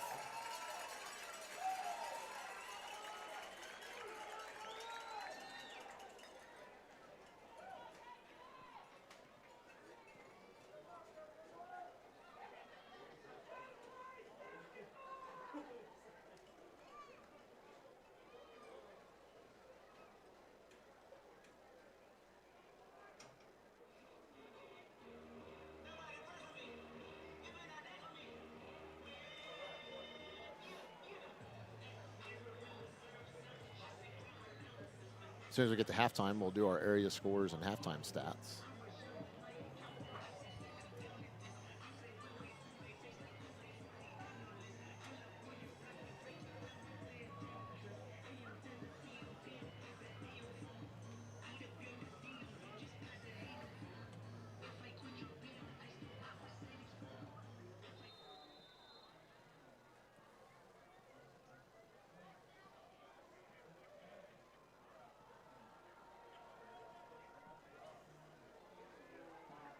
Kick fielded at the 13-yard line.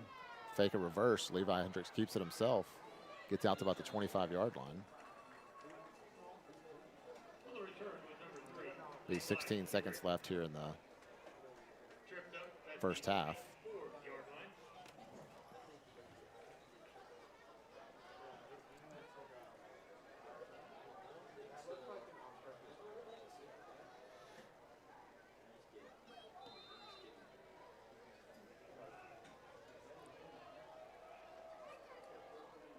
Austin Martin in motion. Hand off to Reggie. Space out to the left-hand side. Runs into his own blocker. Yep. Clock will stop temporarily for them to set the chains. Well, it should have stopped. Good gracious.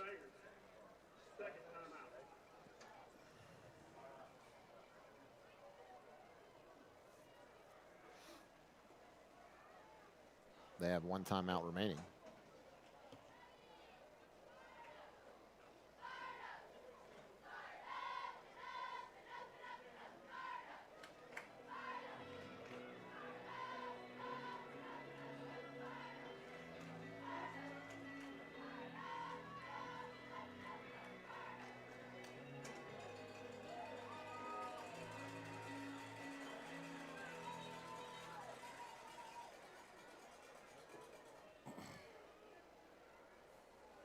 Resuming play, 1st down, Sanger.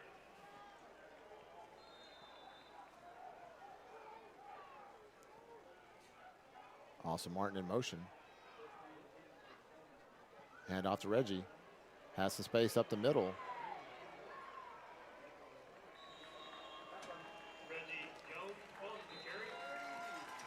I think coach was hoping he'd go down in time for them to get another timeout call, but they weren't able to do so. That'll bring us to halftime.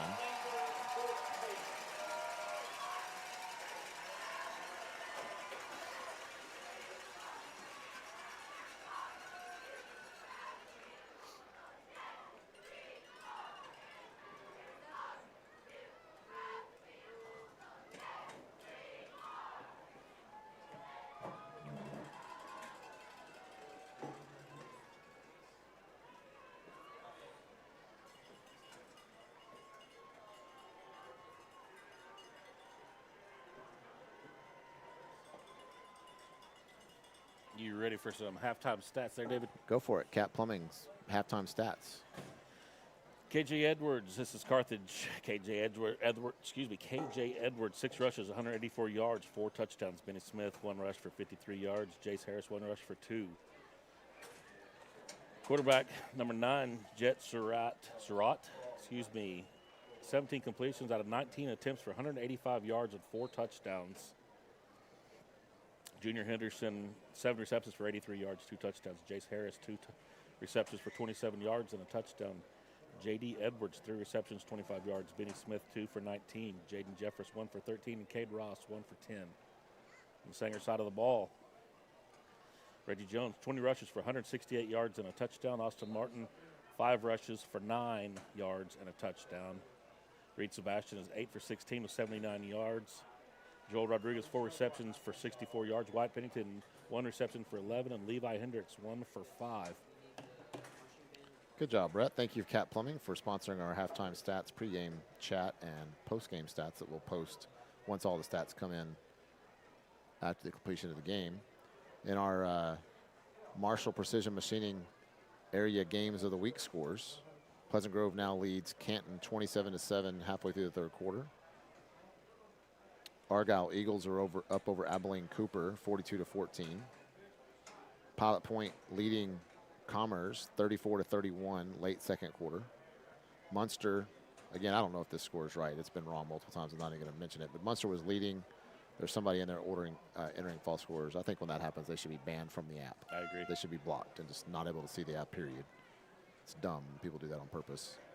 Sunnyvale up over Van 28-14 now at halftime.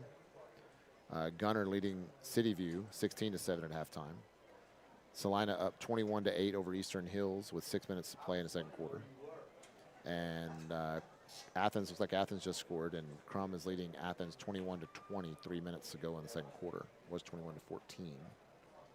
Or maybe 21-13, I don't remember. Mount Red Game Day actually has Crum projected to win that game. Yeah. Athens, number 10 team in state. So our district foe and neighboring town, Crum, holding their own right now against the number 10 team in state. Looks like that extra point, that's what would happen. It was 21-14, and now it's 21-21. So the app was just waiting on the extra point to be kicked. Athens just tied it up 21-21 with 3:31 to play in the second quarter. Let's see if I can click on that Munster score. It looks like somebody has chimed in and corrected the Munster score. They lead 49-14 at halftime.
Welcome back, Brett.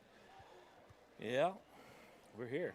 About 4 minutes left in halftime as the Carthage cheerleaders go out onto the field to do their little halftime routine.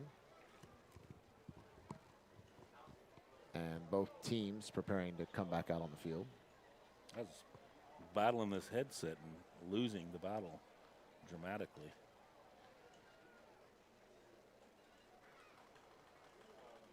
Indians making their way to the tunnel. Carthage doing their warm-ups in the end zone next to their tunnel. I'll tell you what, though, for November 21st, it is a beautiful night It for is football. really nice. You know, I was just sitting here looking at it. We're outside in the elements, guys. We're not in a press box like last week. We're in the air, open air, so that's probably why you hear more field noise than normal. But I kind of like the setup. I do too. It would suck worked out. early season games. Yeah, when it's hot. Yeah.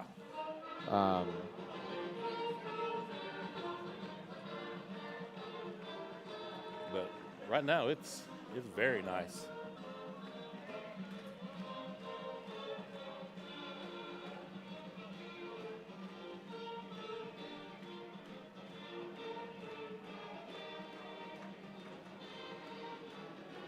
About 2.5 minutes to go before we kick off for the second half.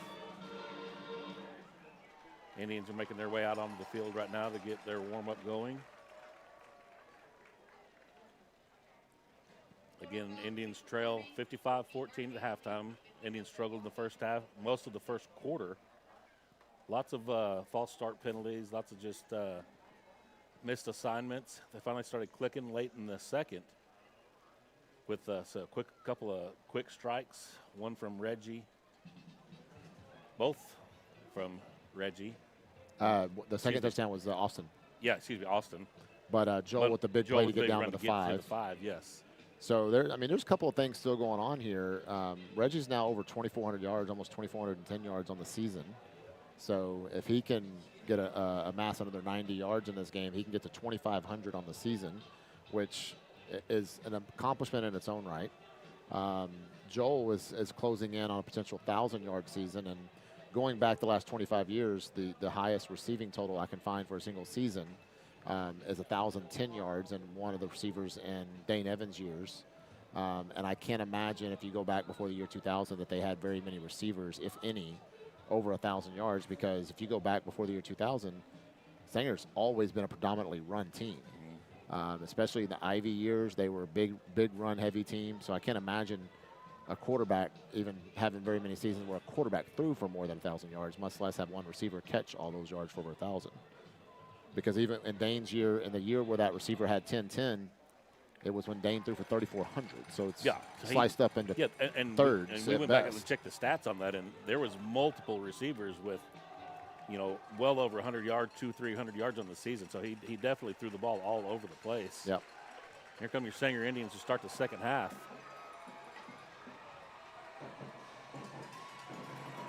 And the Carthage Bulldogs follow right behind them.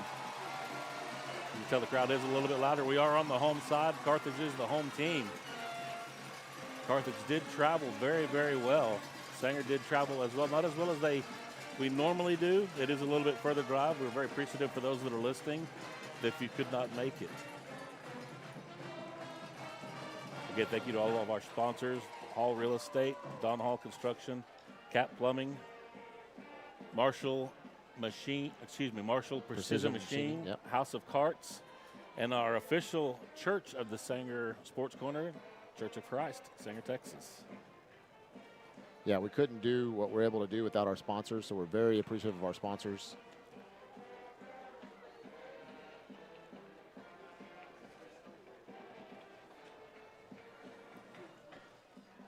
I have a feeling that, like we talked to the Silver Springs people in the offseason when we were doing the softball games, and they said they were able to do the first 2 rounds of Sulphur Springs playoff games before NFHS took over. I have a feeling if we were playing anybody at Carthage, we may have gotten approved to do a third party for this round. But because we're playing Carthage, number 1 team in the state, I think NFHS sees that as a higher rated game potentially with more viewers and more viewership and more subscriptions. And so they wanted to use their ability to have the exclusive rights, which they pay for. So that is within their prerogative to do. So we're bringing you the best option we know how, which is this version of a radio broadcast. Old school radio, Yep. mixed with a little bit of technology. Yep. Deep for Sanger, number 2, Austin Martin. Indians do get the second half kickoff here. Carthage won the toss and received the opening kickoff.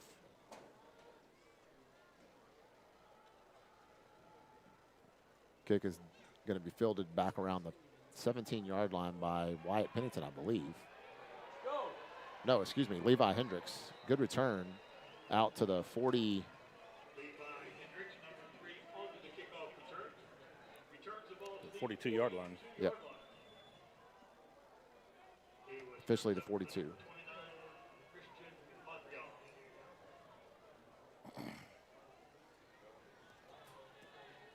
So Indians set for 1st and 10. Get the play call from the sideline. They get ready to start the second half. Hand off to Reggie. He gets wrangled in right around the line of scrimmage. To be officially no gain as he's tackled right there at the 42-yard line. First play of the second half. Reggie with a big first half, 168 yards rushing in the first half. Surpassed the 2,400-yard mark on the season.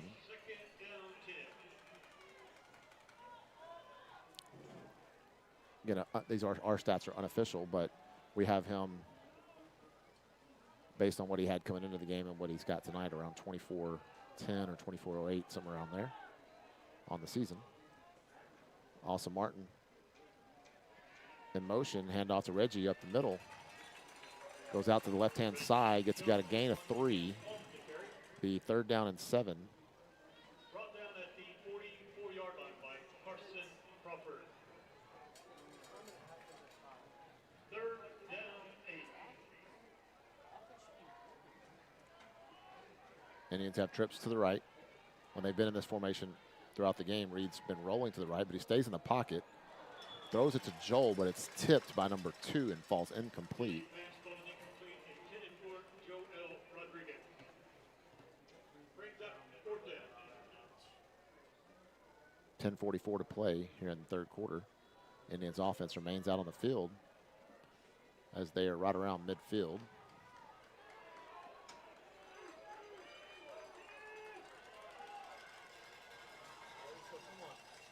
Play action. Reed back to pass. Deep down the middle to Levi Hendricks. It's caught inside the 20. 1st down, yardage and more.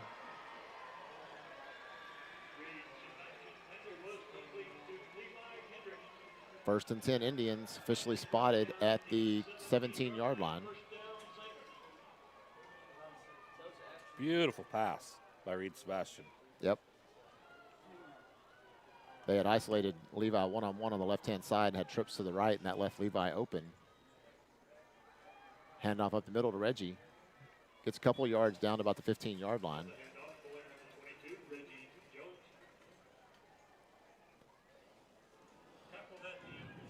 Be 2nd down and 8 at the 15.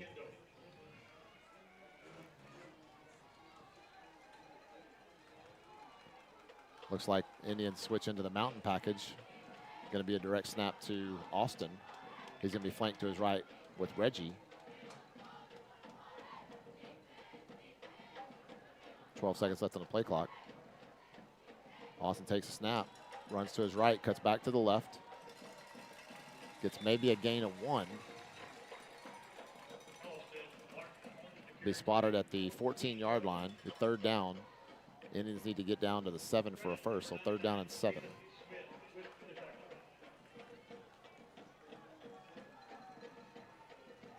I'm okay with them taking their time. I am too. Run a little bit of the time off of this clock, keep the ball out of the possession of the Bulldog offense, try to wear this defense down just a little bit. Awesome Martin, the deep back. He shifts over into the slot. Wyatt Pennington moves from the right H spot to the left H as Reggie shifts the deep back. 3 seconds play clock, snaps off, handoff to Reggie. Looks like Singer might have called timeout. Yep, that's exactly what happened. Singer called timeout before the snap. 9:04 to play on the clock.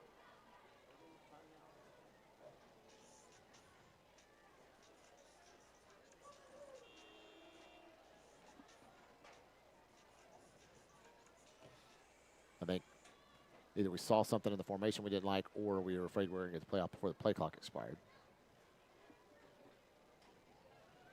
That is the downside to trying to milk the clock just a little bit. Is you got to be able to get those plays in and get everybody ready and set to go.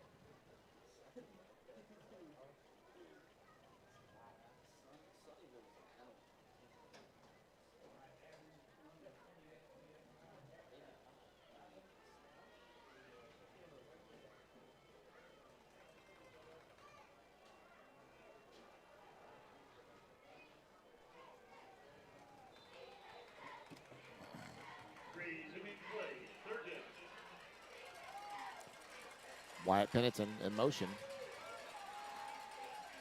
Reed Sebastian rolls to his right. Going to keep it. Has a lot of room. Going to go out of bounds inside the 10. Gets contacted when he's already on the white, but they're not going to throw a flag on that. Play's going to. Clock's going to stop at 8:56 on the play clock. Be 4th down and short.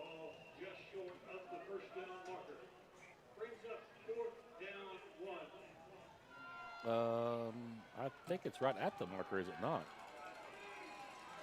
They're calling it just short, maybe by half yard.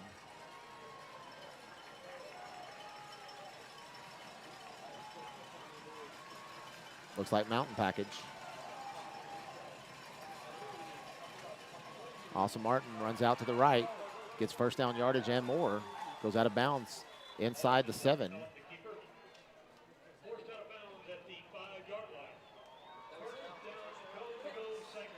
Be first down and goal just outside the 5-yard line for the Indians.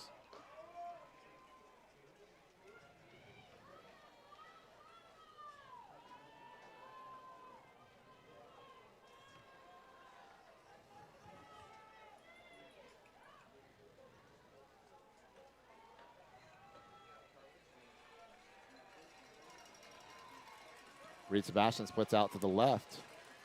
Austin Martin's going to do the quarterback duties again with the mountain package. This time he hands it off to Reggie. He goes up to left-hand side. Touchdown, Indians. Great drive by the Indians. Great job to start the second half, that's for sure.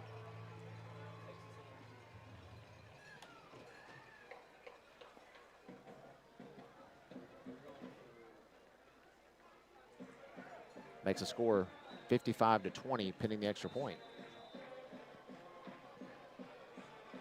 Snap, hold, kick, all good. Makes our score 55-21. 8:44 to play here in the third quarter.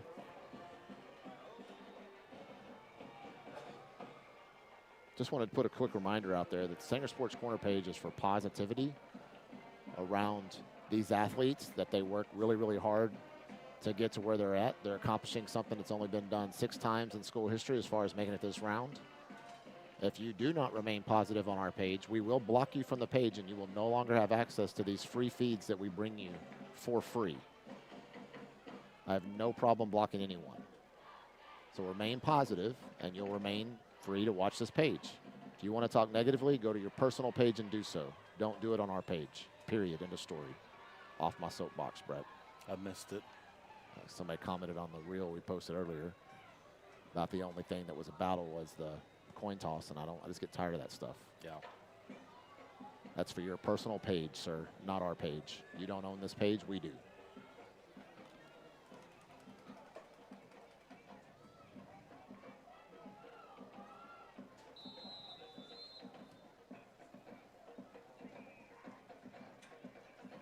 Indians set to kick. Little pooch kick to the left-hand side. Be fielded at the 32-yard line. Number 1 makes a couple guys miss. Still on his feet.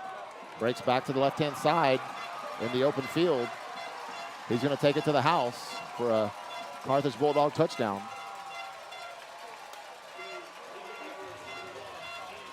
It's one of the few times that we did not maintain containment over there on those pooch kicks. We've done a good job. Angel's done a really good job all season at those pooch kicks, but we were not able to do it on that one. Well, I think the kick was where it should have been. Our containment there on the kickoff coverage was not there.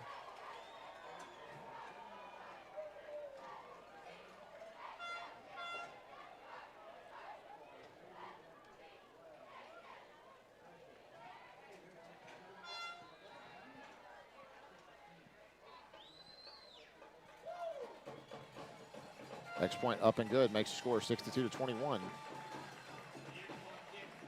8:30 to play here in the third quarter.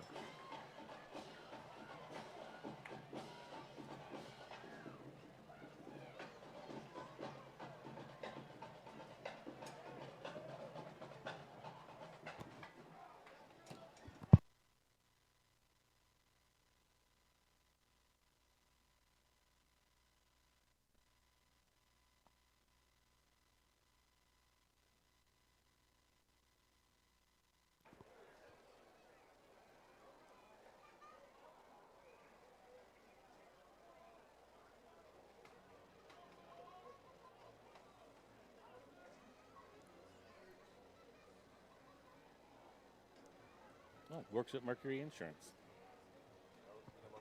Nope, I do now.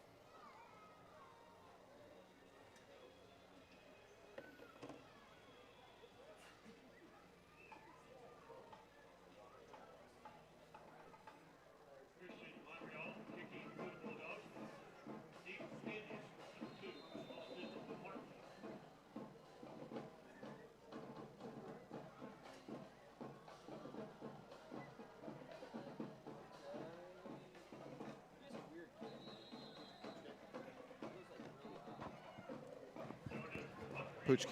Pooch kick fielded by Jonas Autry at the 30, I think they're going to call that 37-yard line.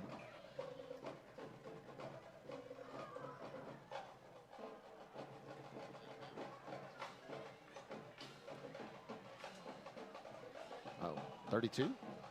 33 maybe? Yep, 32. 32-yard line, excuse me. 8:30 to play. Indians back on offense. Hand off to Reggie. Tries to kick it outside. He's not able to get, he's going to get a loss of 2 yards on that play back to the 30-yard line.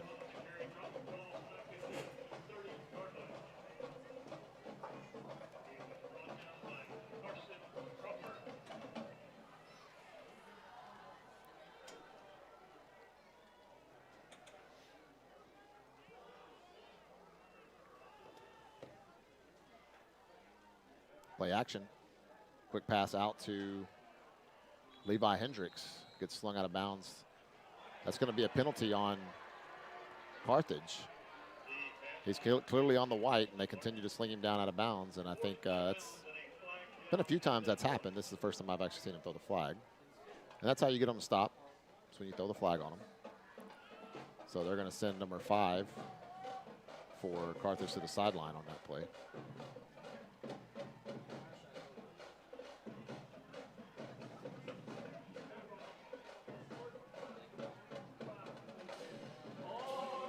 So the personal foul, late hit out of bounds against number 5 for Carthage. That'll put Indians inside Carthage territory.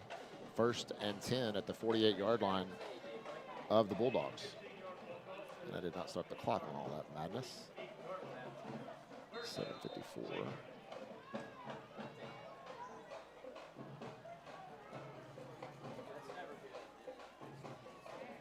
Also Martin in motion.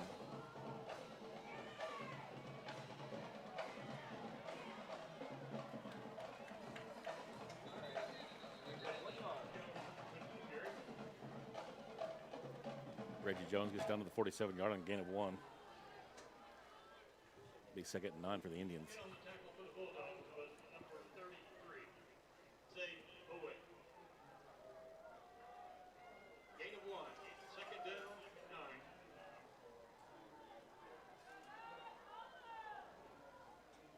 Play action. Reed back to pass. Rolls out to his left. Initially had time, then didn't. Pass intended for Levi Hendricks. He was battling with his cornerback on the left-hand side. Clock will stop with 7:14 to play. Will now bring up 3rd down, 9.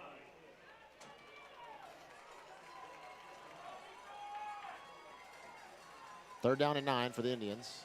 They are at the 47-yard line of Carthage, and they need to get down to the 38-yard line for a first.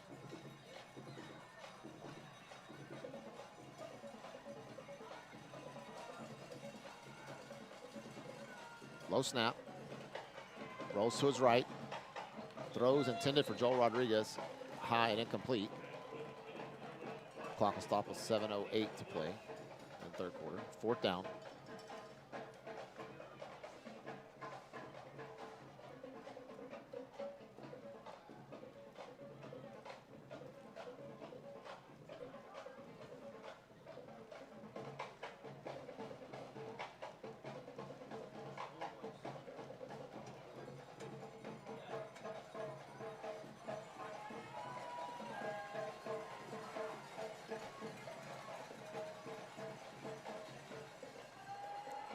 Jailbreak rush.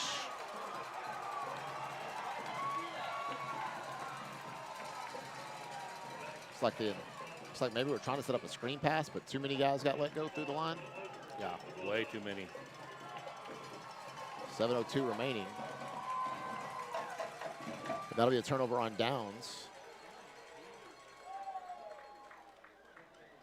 I couldn't even count the number of red jerseys that were in Reed's face on that one.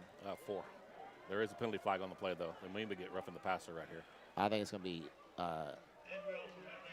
illegal. I think it's going to be grounding. Oh, intentional grounding.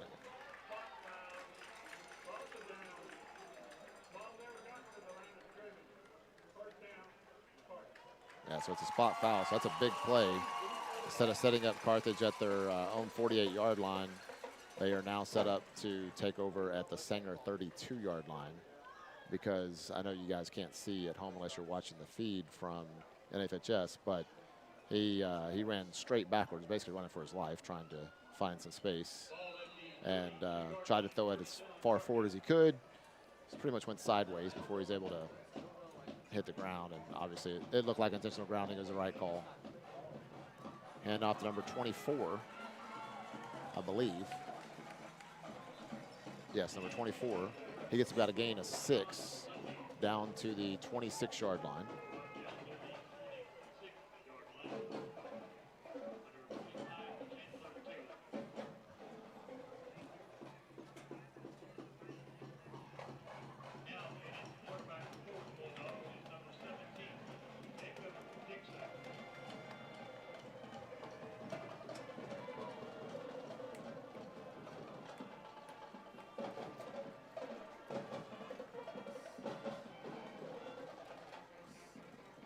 Handoff number 24 again, goes up the middle.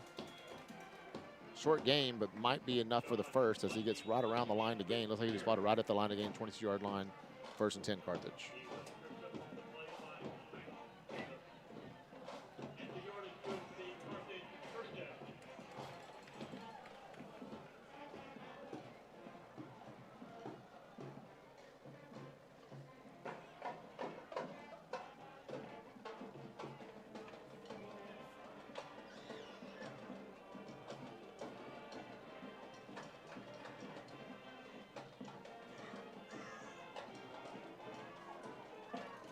Handoff number 24 runs out to the right. He's going to get tackled right around the line of scrimmage. Great open field tackle by number, is that Cale Barr? I couldn't see the number. Number 11, Cale Barr.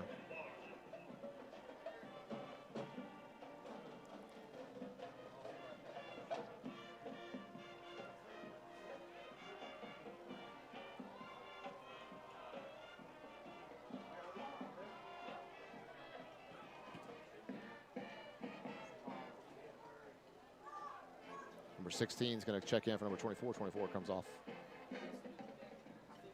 In a hurry. Yep. Backup Ball's on the quarterback's now ground. in, and that's a fumble on the play, and not a good exchange, and that's going to be a turnover coming to the Indians. Be 1st and 10 Indians at their own 22-yard line.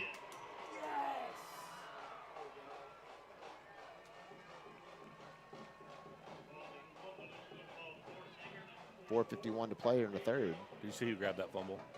I did not.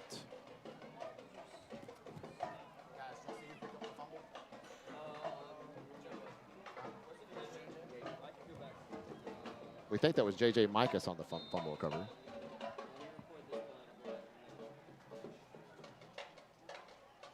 Quick throw out to the left flat. Caught by Levi Hendricks. He gets pulled down after about a 5-yard gain, maybe a 4-yard gain. He spotted at the 27-yard line. Be second down and 6.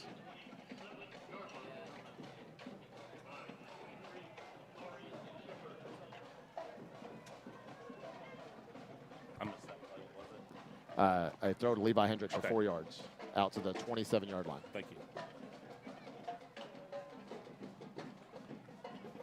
Austin Martin in motion. Hand off to Reggie up the middle with some space. Cuts it out to the numbers outside left. Great block on the outside as well. Gets out to midfield.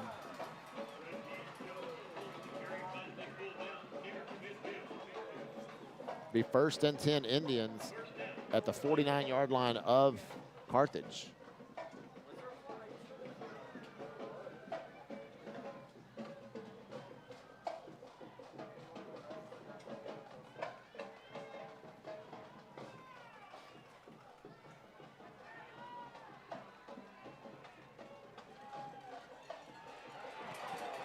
Oh my goodness. Reed is basically thrown to the ground unnecessarily by the Carthage player, and he's hurt.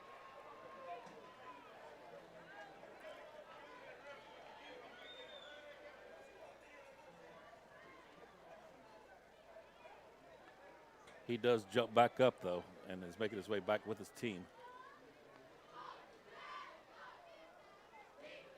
Play clock's down to 15 seconds. It wasn't a penalized play, but there's needed and unneeded, and that was unneeded.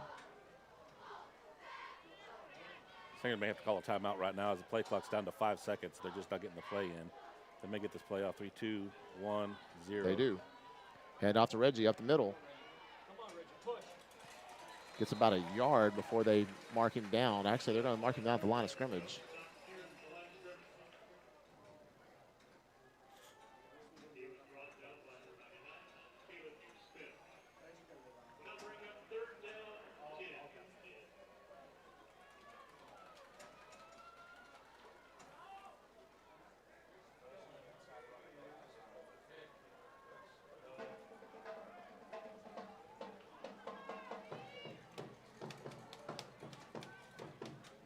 Pass out of the left flat. Caught by Levi Hendricks. He gets down to the 41-yard line and be short of the first. Be 4th down and 2 for the Indians.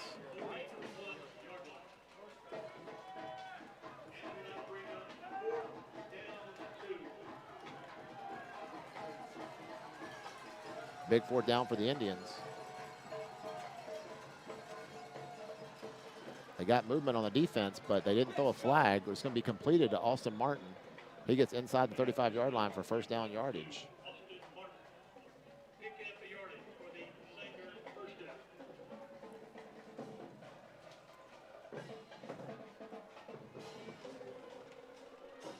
First and 10 Indians at the 34-yard line of Carthage.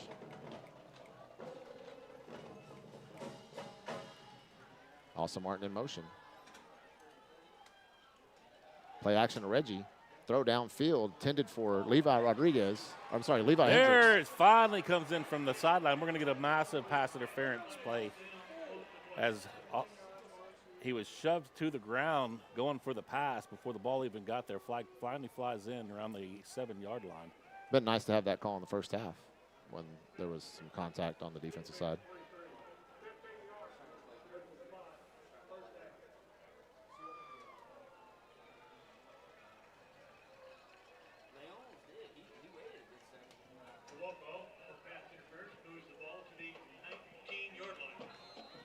So it's not a spot foul, but it is a 15-yard penalty. That puts the Indians at the 19-yard line, 1st and 10, as they continue this drive. 2:38 to play in the 3rd quarter.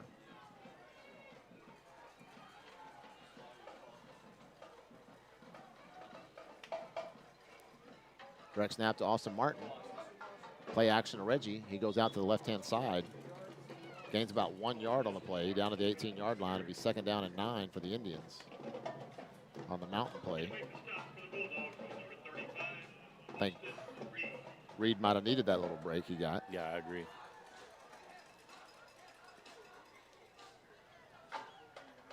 Overall, the offensive line has done a pretty good job of pass blocking for Reed all night. Just a couple of times he's been slung to the ground pretty hard.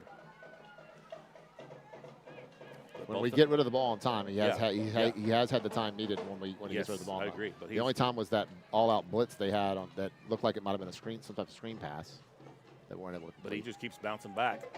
That This was going ball to be intercepted. picked off as he does get pressure against him that time. And a good open field tackle made by Reggie Jones on the return.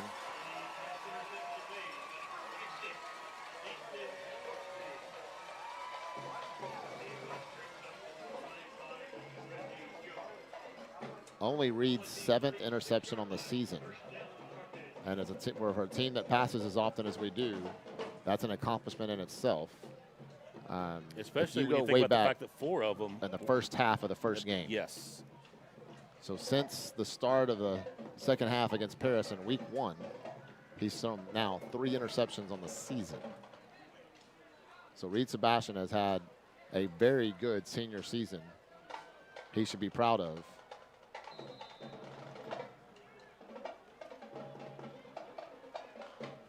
Carthage set to go on defense. Number 17 now in at quarterback, hands off to number 4. Joel Rodriguez in on the tackle there. He gets right around the line to gain maybe a couple yards more. Looks like he dove forward to around the 48-yard line of Carthage. Be 1st and 10 for Carthage. Number 4 is Kason Burchett for Carthage.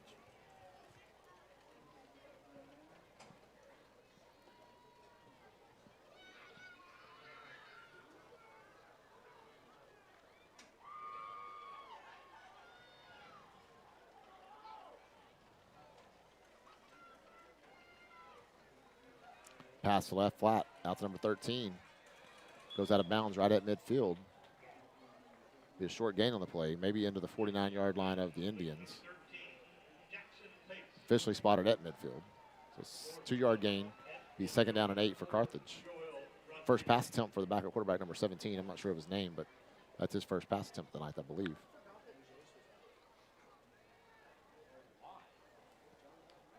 With Surratt being a senior, valuable experience for number 17 at Carthage.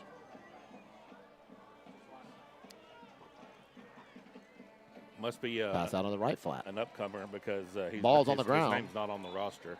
Oh, okay. It's completed initially and got inside Sanger territory, but then he fumbled it and had to fall back on it at midfield, so ends up being no gain. 3rd down and 8.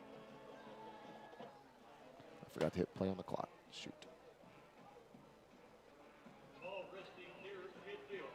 3rd down 8.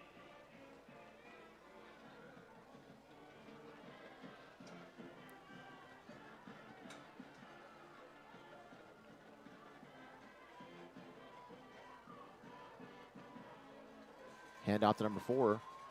He gets tackled in the backfield. Be a loss on the play.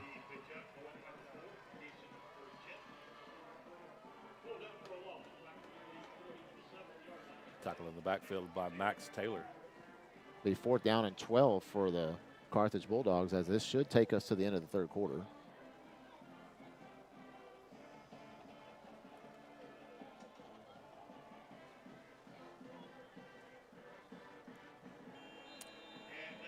And it does.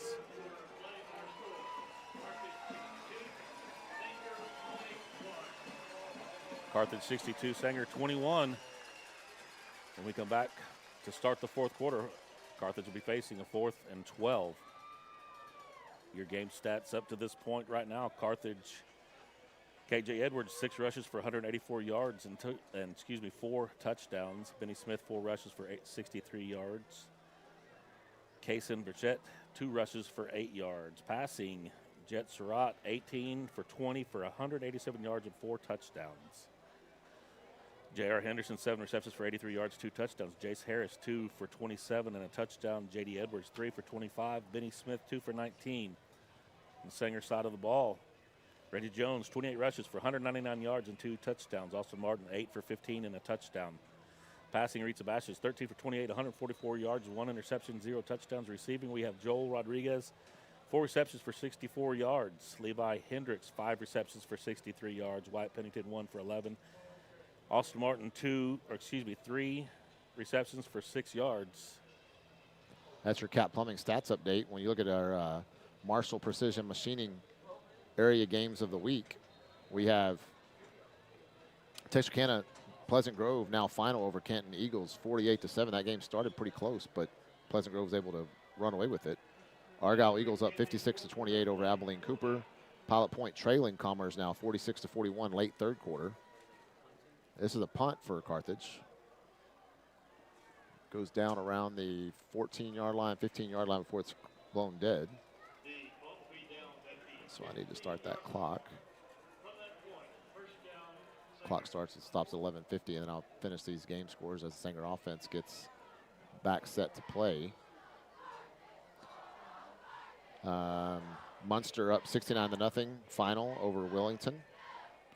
Sunnyvale now up on Van Vandals 49-28. Van was leading at one point in that game. Gunner up 48-7 over City View. Salina up 49-8 at halftime over Eastern Hills. Crum and Athens tied 28-28 late third quarter.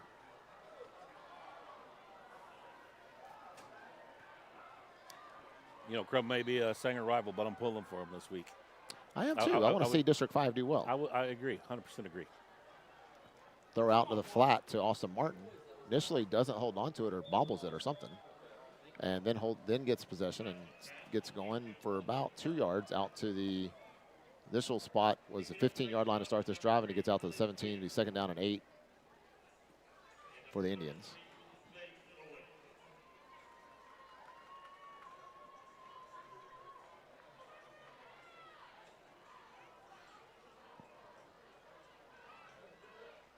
Play action, pass to Austin Martin. He's drilled immediately, able to hold on to the ball. Be a loss of 2 on the play, back to the original line of scrimmage, 3rd and 10 for the Indians. He was hit by number 23, Amari Shepard.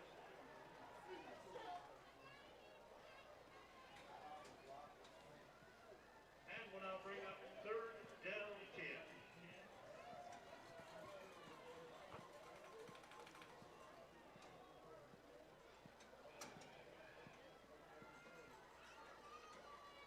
10. And off to Reggie.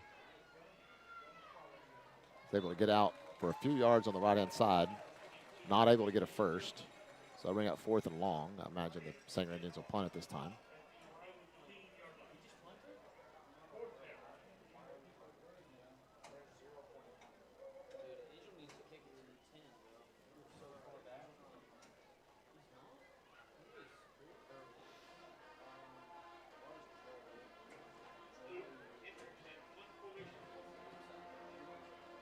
Luke out to punt this time. Joe had done it earlier out of those trick formations. Luke's first punt of the night.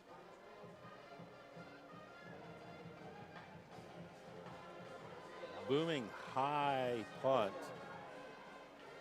Gonna take a Sanger bounce. Get out to about the 40.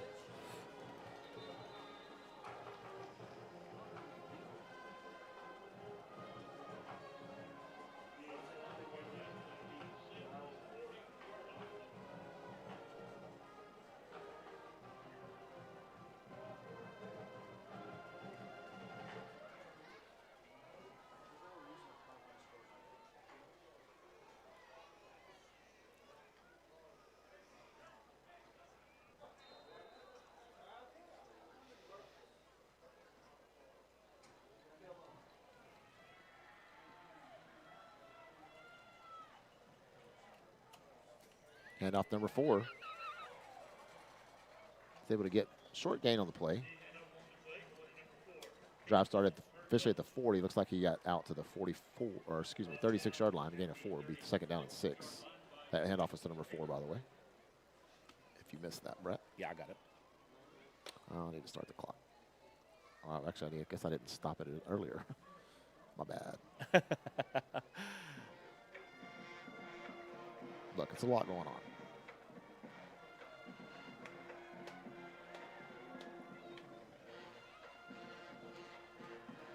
Handoff number 4 again. Goes off to the right-hand side. Gets space enough for a first down, it looks like.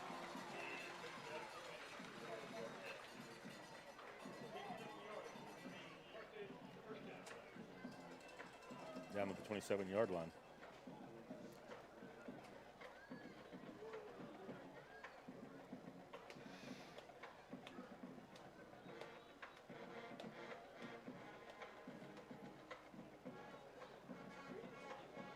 Sanger making a lot of defensive personnel changes.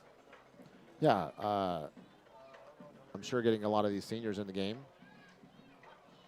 It's the right thing to do. Agreed. Good hit by Kel Barr to knock the ball out, runner out of bounds.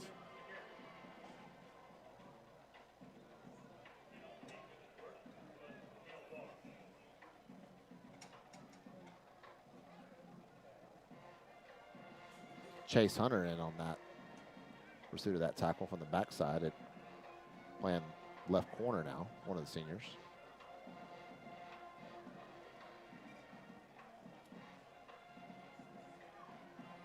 Number 16, Chris Waldron in the game.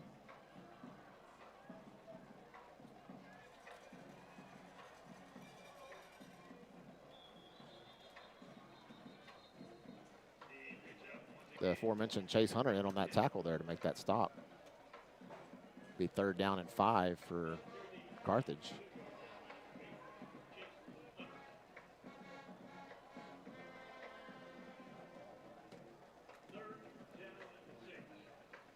I don't know what the clock stopped for there.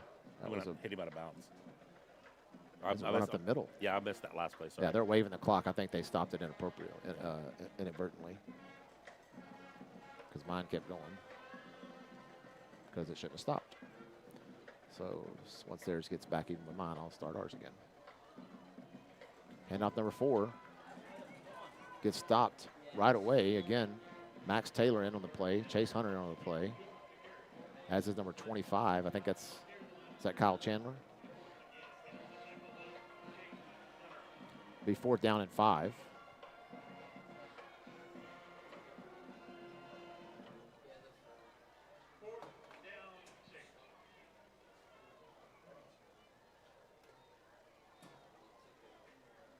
Number 34,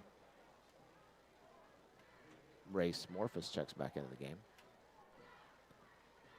I'm not certain who 18 is on the right defensive end. He's checked into the game as well. Be a timeout. Laycock started too. Carthage is going to take a timeout.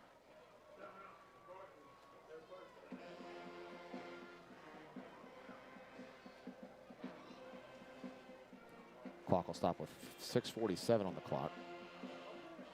Again, a 4th down and 5 play coming up for Carthage as they try to keep this drive going to run clock off. 62-21. Not the night the Indians hoped for, and not the night they had prepared for. But what a season it's been. It has been a great ride. Lots of records broken this year, and lots to be extremely proud of for this group of boys. And the future is still bright. They very talented senior class. There's a ton of these seniors all across the field that this team will miss, these coaches will miss. So we need to acknowledge what these seniors are able to accomplish. First time they've been in the playoffs since 2022. First playoff win since 2015. Only the 6th playoff win in school history. So lots of things to accomplish around this class of 2026.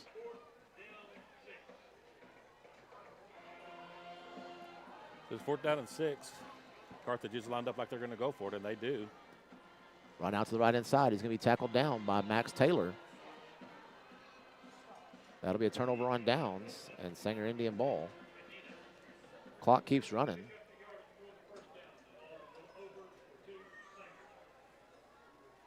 We're just letting the rest of the clock run out? I guess so. Guess we agreed to a running clock at this point. I'm sure Sanger coaches just want to get out of here and get home. As do I at this point. We do have a long drive. Teleporting, they still haven't invented yet. You know, Brett, if we could invent teleporting, I think we could make $1 or $2 on that. Well, every night I magically teleport from my couch to my bed somehow.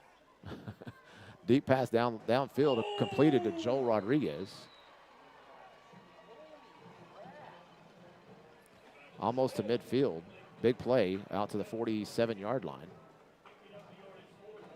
They do stop the clock then, so I don't know if it's a running clock or not. I'm so confused. They let it run during the change of possession and then stopped it then. That's so weird. Austin Martin in motion. Hand off to Reggie. Has some room to run. Gets about 8 yards, 9 yards on the carry. Be officially spotted at the 44-yard line. Second down and 1 for the Indians. It's 5:30 to play in the game.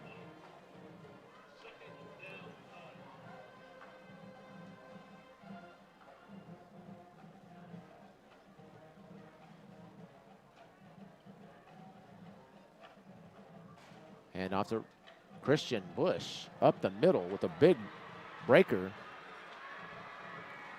Touchdown, Indians. Oh, how are you not going to there? There That we go. Finally, good grief. Multiple flags coming in. Christian Bush crosses the goal line and then gets thrown out of the back of the end zone. Yeah, that's 10 yards deep 10 into the yards end zone, deep. where he was thrown down to the ground by a Carthage player. So that'll be enforced on the kickoff. So with 5:07 to play in the game, Indians back on the scoreboard.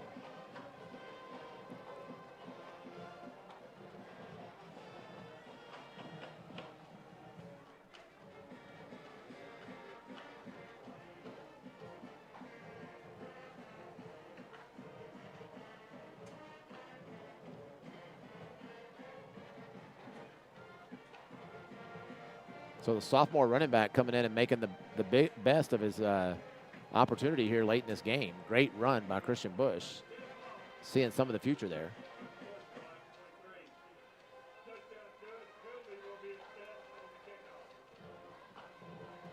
So that'll put Sanger kicking off from inside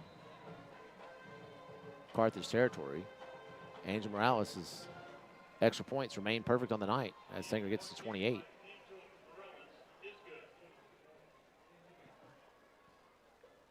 I don't know if we're planning on onside kicking because the score is obviously what it is, but pretty much a no-brainer at this point. Yeah, at if you this kick point, it might 10 as yards well. downfield from Yeah, their 45, it's especially on their after adding 35. the 15-yard penalty. Yeah. And it is not, I guess it's not a running clock in the game at this point. So the clock should have stopped in between the turnover on downs and did not. That was a good 30 seconds that was lost on that play. I didn't see Sanger hollering about it, but just kind of odd sequence there. In the playoffs, you'd think you'd have a clock operator that knows what they're doing and refs that can stay attuned to that.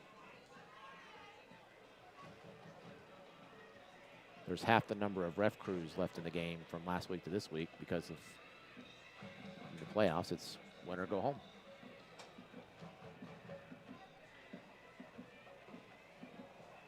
We appreciate our viewers again tonight.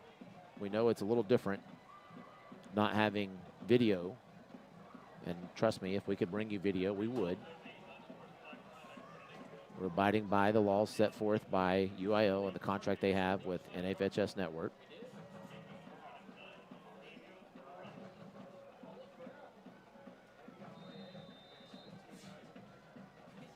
Angel set to kick off. And he's just going to kick it deep. Be a touchback.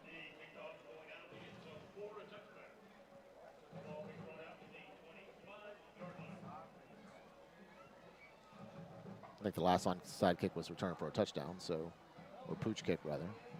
So better just to put them back at the 25 and see if you can get them out off the field and 3 and out, get the ball back and try to get some more points for your offense.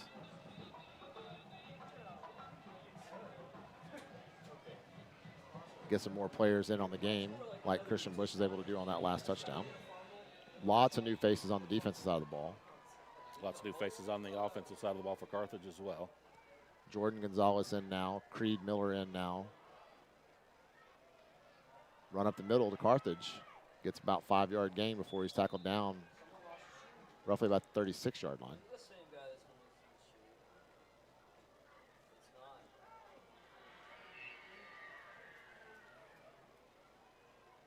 The freshman, James Cook, checks in for Sanger, the 55.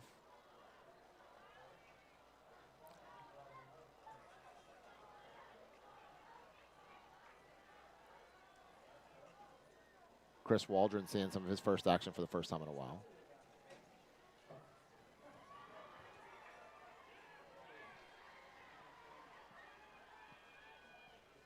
Hand off to number Can't quite see the number. Number 5, maybe? Definitely had a 5 in it. Number 25. Okay, thank you. And I'm not even convinced if it's that. Is it 85? 85, Brett. Number 85 was on the run. It's not every day you look in the backfield and it's number 85 running the ball.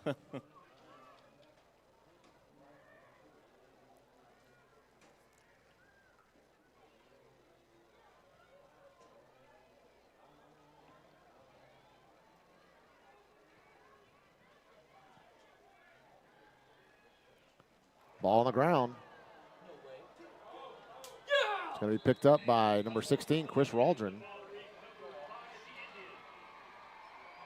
The 1st and 10 Indians. Big play for the senior, Chris Waldron. He was out for a few weeks, several weeks actually. So good to see him getting some playing time as a senior in this last game of the season. Indians will set up at the Carthage 42-yard line.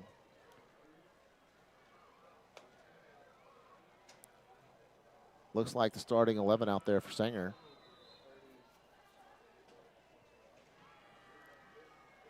Maybe they'll be accused of running up the score again. Hand off to Reggie. He has some space up the middle. Gets about 5 yards, maybe more, maybe 6 yards on the play. Gets down to officially the 36-yard line. So that would be a gain of 6. Be 2nd down and 4 for the Indians.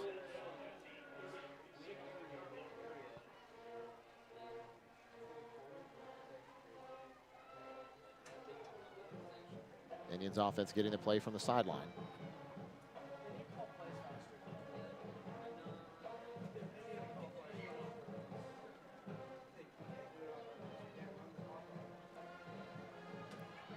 Going to be a movement on the left-hand side as no flag was thrown, but Reggie takes off down the middle for a big gain down close to the 10-yard line. It will be officially spotted at the 10. 1st and 10 Indians. 1st and goal.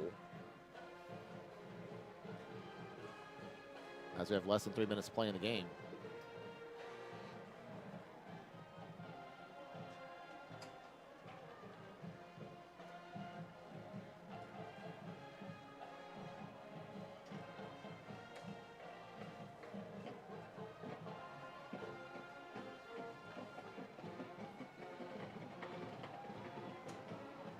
Reggie up the middle. It stopped about the 6-yard line. It'll be 2nd down and goal for the Indians.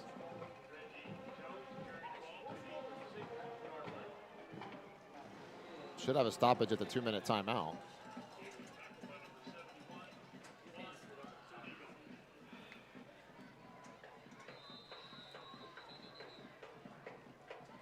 And that will be the case. Be 2nd down and goal after the 2-minute timeout.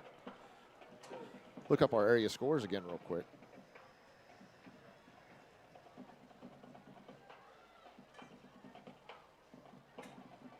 Again, Pleasant Grove advances. They'll play the winner of this game. So Pleasant Grove versus Carthage next week. Number 1 versus number 2 in the state. That's a big game. Argyle Eagles are up on Abilene Cooper 70-35 late in the game. The Pilot Point Bearcats trailing Commerce Tigers 54-7. 6 minutes to play in the game. Munster went final. They won 6-3-21. Sunnyvale up 56-28 over Van halfway through the 4th quarter. Gunner with 2 minutes left leads City View 48-14. Salina up 56-16 over Eastern Hills. And Crum and Athens. And what's turning out to be the game of the week, I think that was picked as my game of the week. It's 35-35, 4 minutes play in 3rd quarter. That game's been back and forth all night.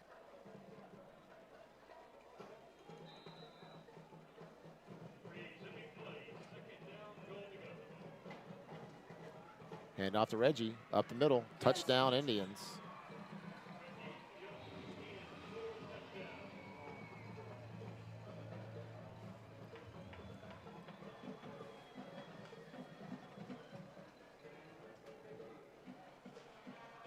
Giving Angel Morales another opportunity to get another extra point.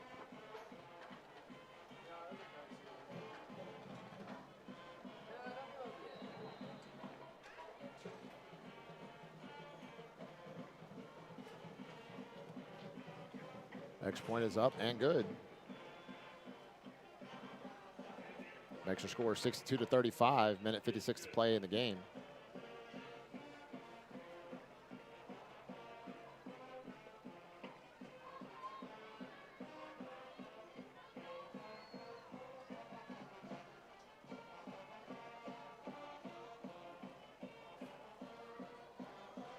Is Reggie at 2:59 yet? Hey, see you, buddy.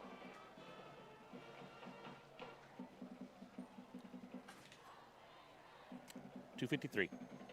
So based on my count, unless we're off, he is 6 yards short of a 2,500-yard season. That is pretty impressive. That's extremely impressive. What does Joel have? Joel is at 88 yards. So he'll be at 961.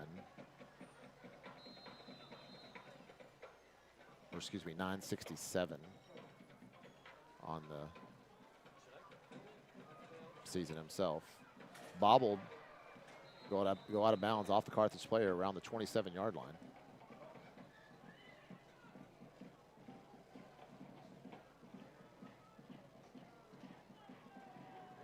And with less than 2 minutes to go, I can imagine Carthage is just going to try to run this clock out.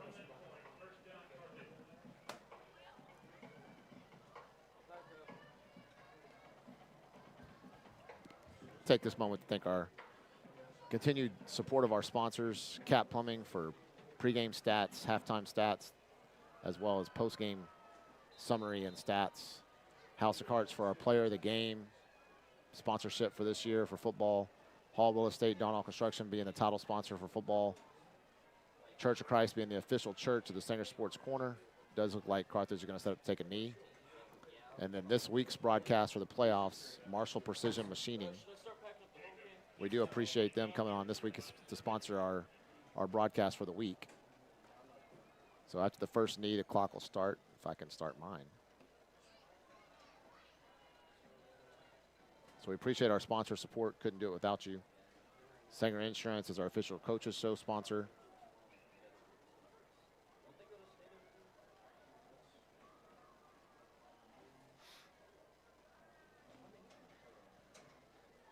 Have to take 2 more knees.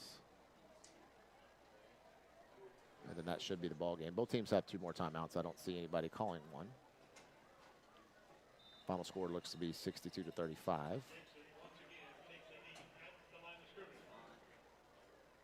Sanger going to go ahead and make some more personnel changes, getting more seniors in the game again. Great job by the coaches to get their seniors rotated in. What a great experience this has been for every single one of these kids. Yep. They did bring the entire JV and freshman teams to have this experience. They blended in a little bit more on the sideline because they do have enough white jersey uniforms and white pant uniforms to have them all here. There's a lot of duplicate numbers down there on the sideline that obviously you didn't see in the game.